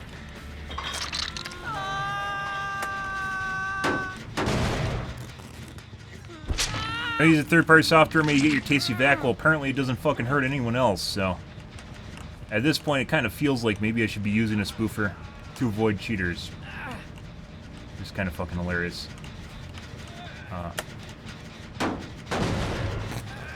0.5%. Not quite overcharged, but... Guy behind me. We can get a 3-man over here.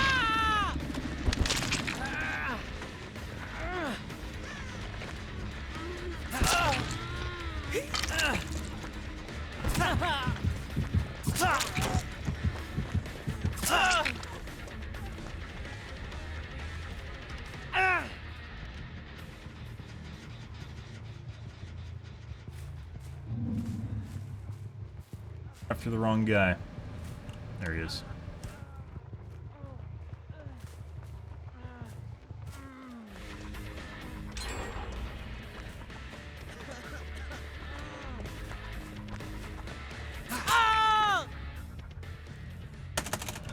All right.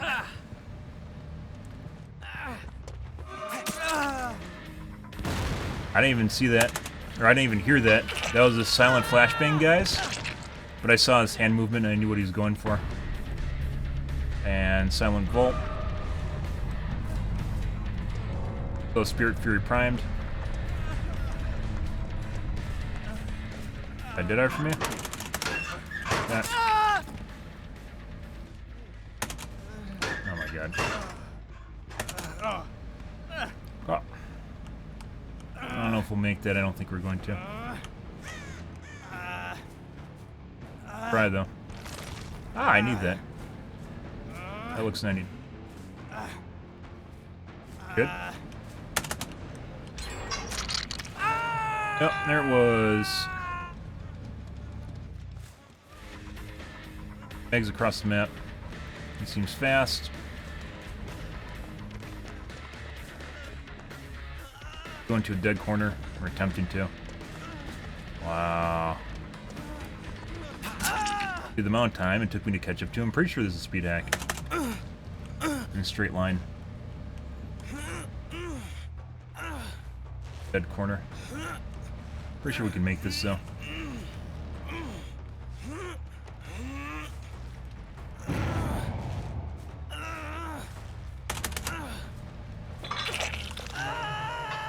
They know it's a dead corner.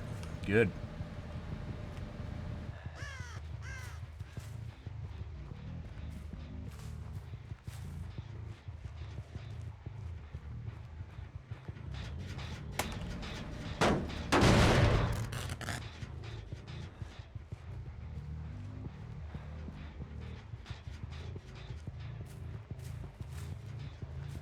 Why are you so angry? Why are you so angry, KSA? What's going on here? Oh, that's beautiful. That's exactly what you shouldn't do right there. Thank you. Much appreciated, Leon. Oh, there's rescue.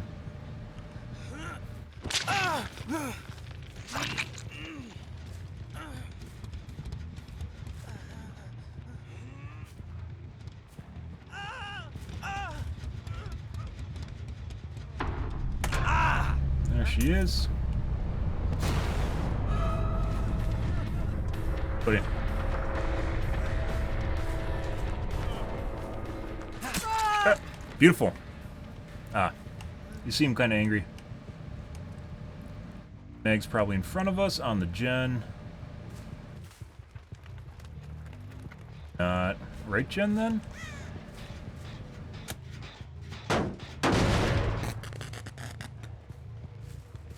Very confrontational.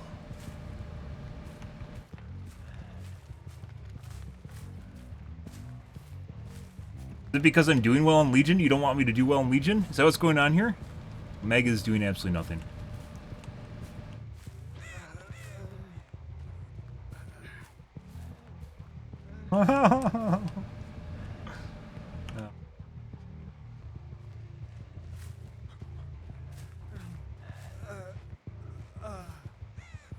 We could force res him and then right click him and see if we can find a Meg.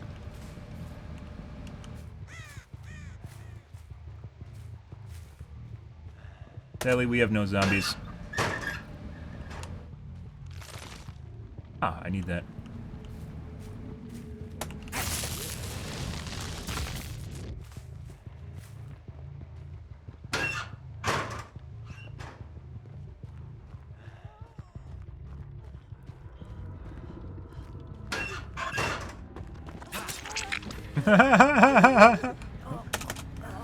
Yep.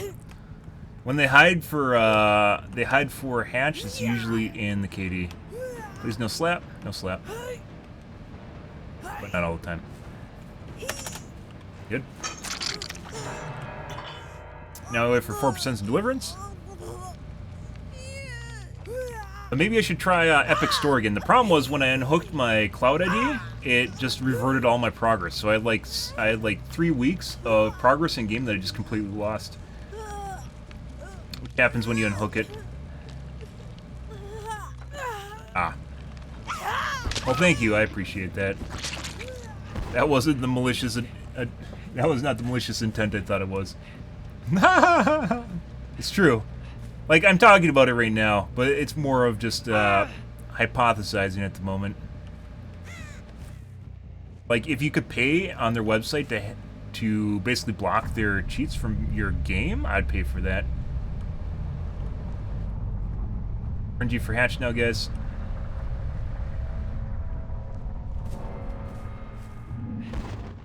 $180 from Killerback.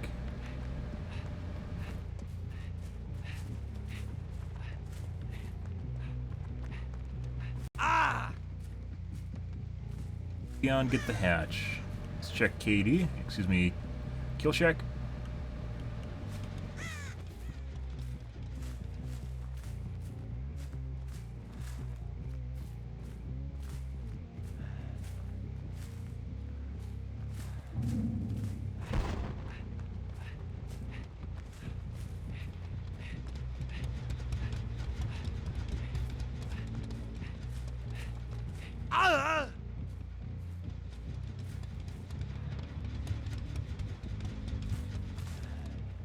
Basically circled the whole map, guys.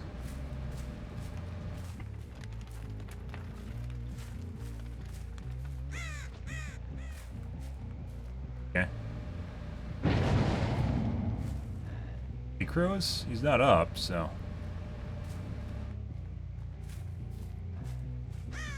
Hey, Crows. Yeah. And apparently I didn't hear him on the ground either. Silent Slug.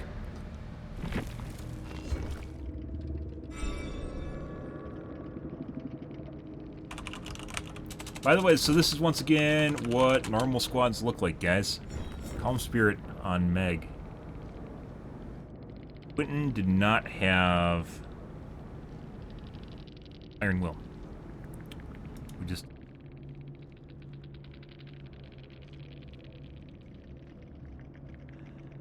Is...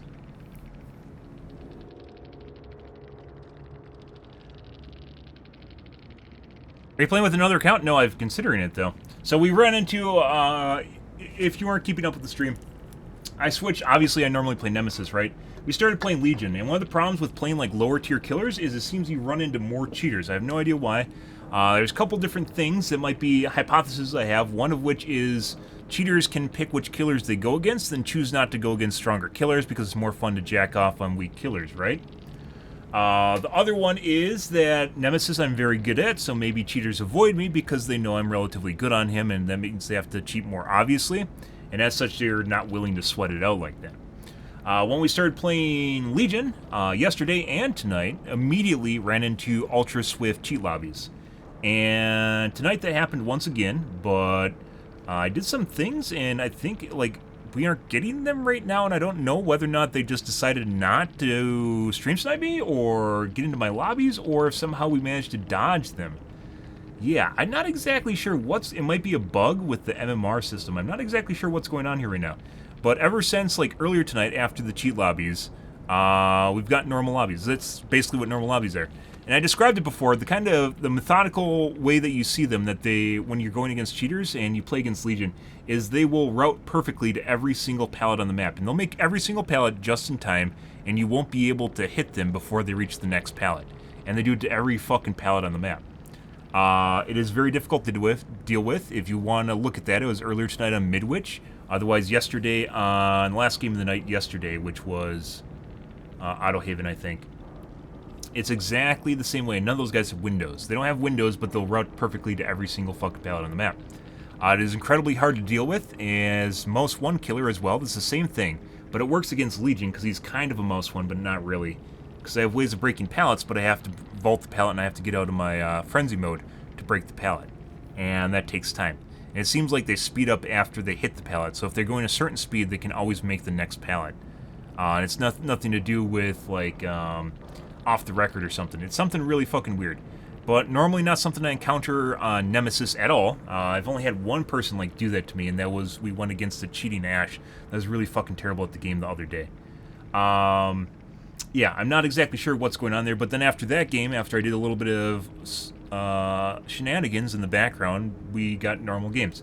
So I think I kind of have an idea what might affect it, but it could just be that they just got tired of waiting for queues, because it was like, I went through like 30 minutes of people like with sus accounts. Every queue had just people, like we ran into clan tags, we ran into people with VAC bans, ran into people with just like Korean names, just entire Korean lobbies, just out of nowhere. It was really, really fucking weird. And then after that, I did a couple things, and now we kind of have normal lobbies. I don't know whether or not this is going to hold true, or whether or not they just got tired of waiting for a game. I'm not sure. But this was a normal lobby once again. Played in a normal way. And I guess that's what I was looking for.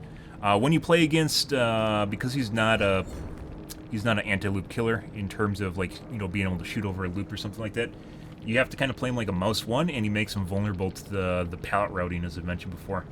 It has nothing to do with static spawns or something like that, or just getting lucky. It is very methodical, it's very mechanical. It feels an awful lot like someone has Google Maps directing them to every pallet they should go to, and speeding them up so they reach it just in time. Very fucking weird. But, I don't know, we got some normal games here, guys. Weird shit. Why did I unlink it? Because I was troubleshooting. I was not troubleshooting, experimenting. I wanted to see what happened when you unlink your account. And I wanted to see if unlinking my account would also allow me to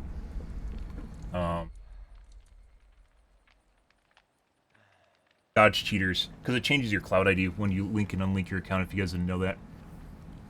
So, it allows me to randomize my cloud ID, but when you do that, you lose all your progress from when you linked your account to when you unlinked your account, unfortunately. So, yeah, we lost like 3 weeks of progress.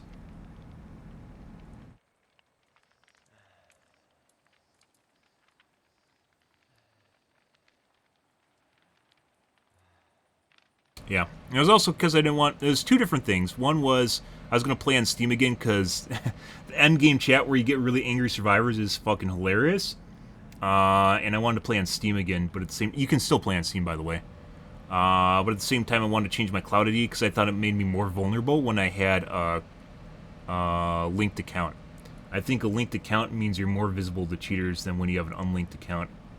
I'm not sure if that's true or not, but it felt that way. Epic won't let you change your name. Yeah, it's like once a week or once a month. It's relatively every 2 weeks. There you go. Yeah, I do like changing my name frequently. It's a good way of avoiding cheaters. Even if they have something weird like finding your account through like Steam ID or something like that, even if they have some weird system for doing it, having a different name means that people will be less likely to recognize you, which is good. Gives them less incentive to cheat in the first place.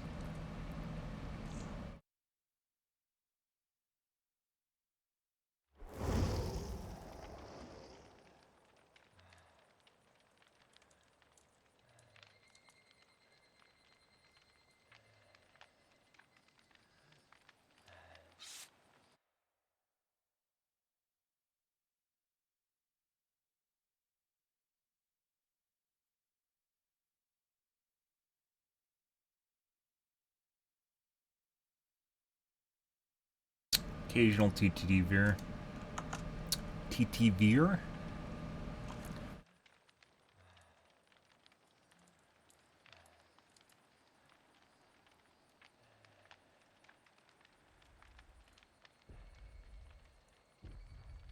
Fake TTV.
Is there any new cheats? Things that they can do. Getting into kind of slow queues here, guys. It's getting towards that time of the night, though.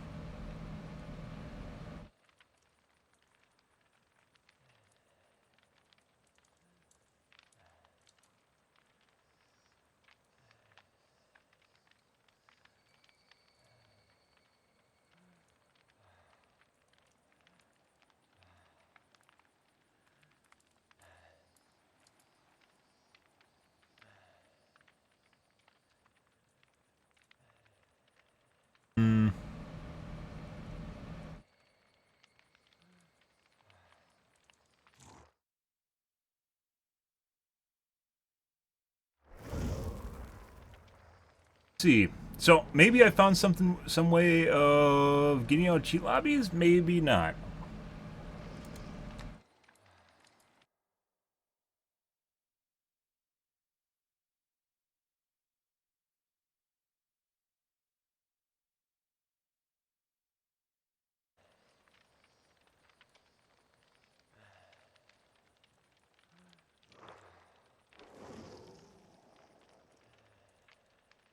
Pretty sure this is a pre-made.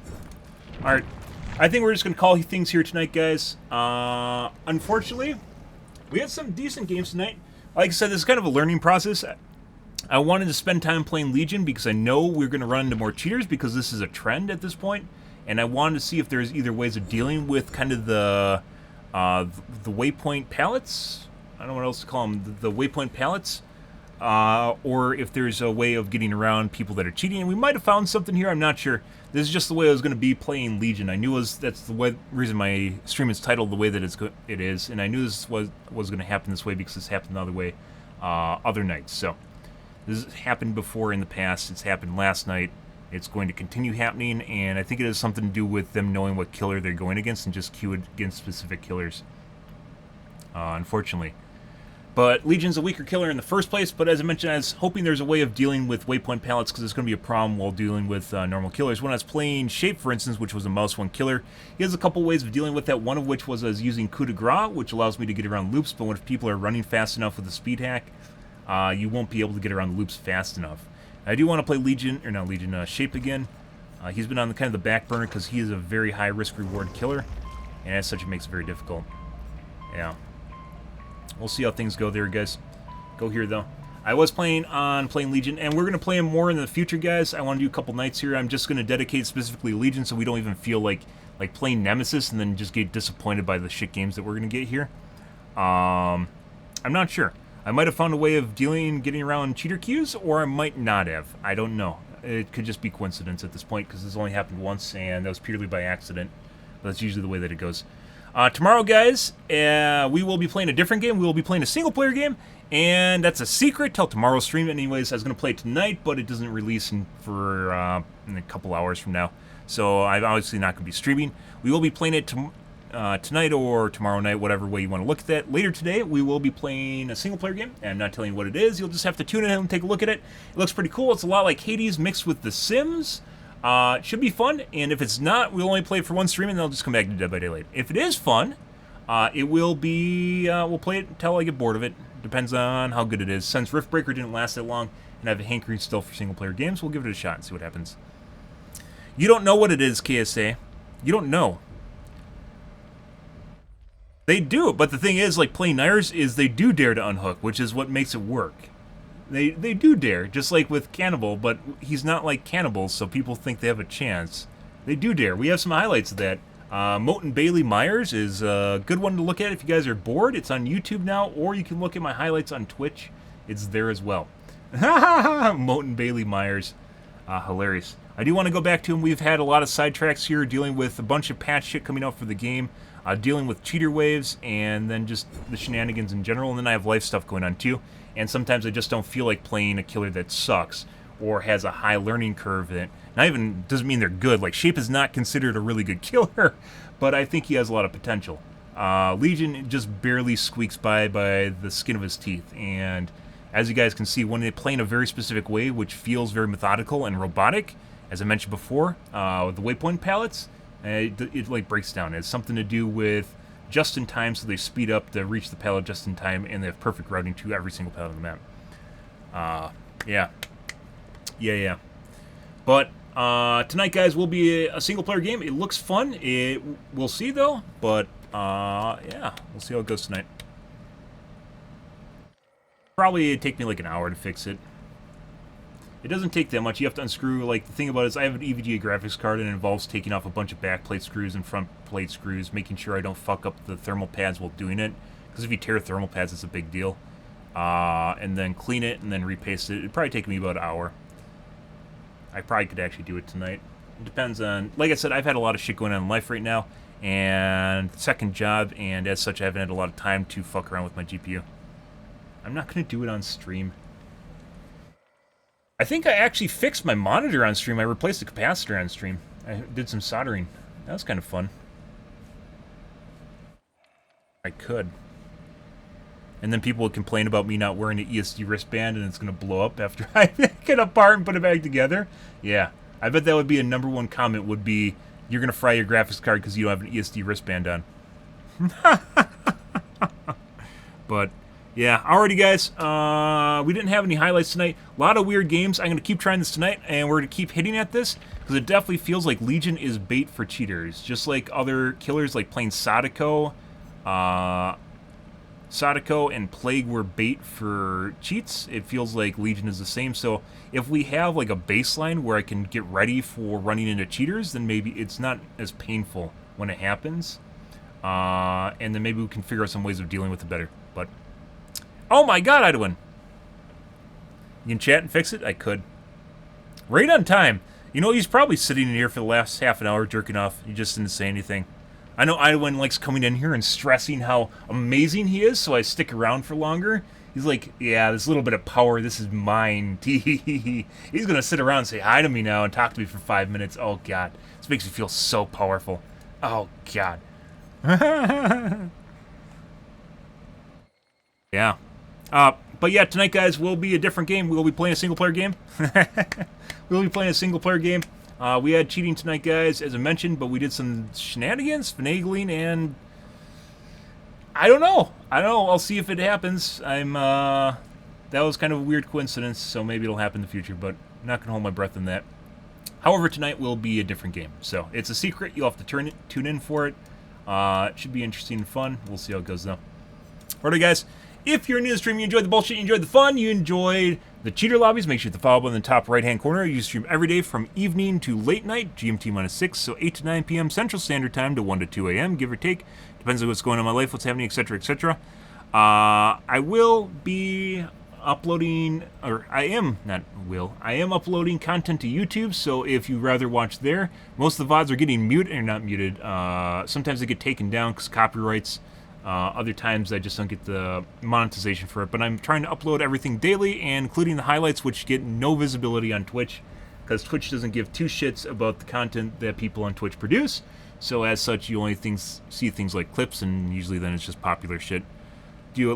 Twitch, clips are literally made up, with a shitload of TikToks, and they don't remotely do a good job of showcasing their TikTok segments, which are big. I don't know if you guys notice this, but there's literally a segment, Facebook added Reels, which is basically TikTok, by the way, and YouTube just added Shorts, and Twitch has had Shorts literally fucking forever, and they're clips, right? They've had it forever, but they don't have finding clips on Twitch is...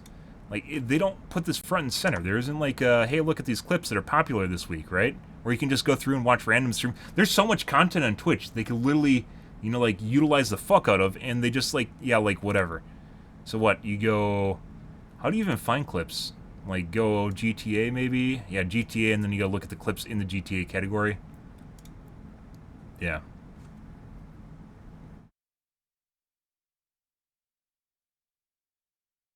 And this is just for GTA, so you can't see the overall website. Can you see the overall website?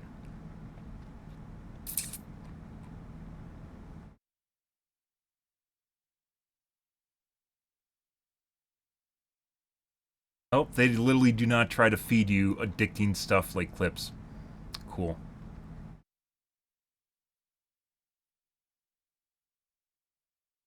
I only have a handful of clips. Most of my stuff is highlights. Ah. Yeah. But alrighty, guys. I'm out here for this evening, guys. Thanks for watching my stream as always. I'm going to go get some dinner. Have a wonderful Wednesday night or Thursday morning.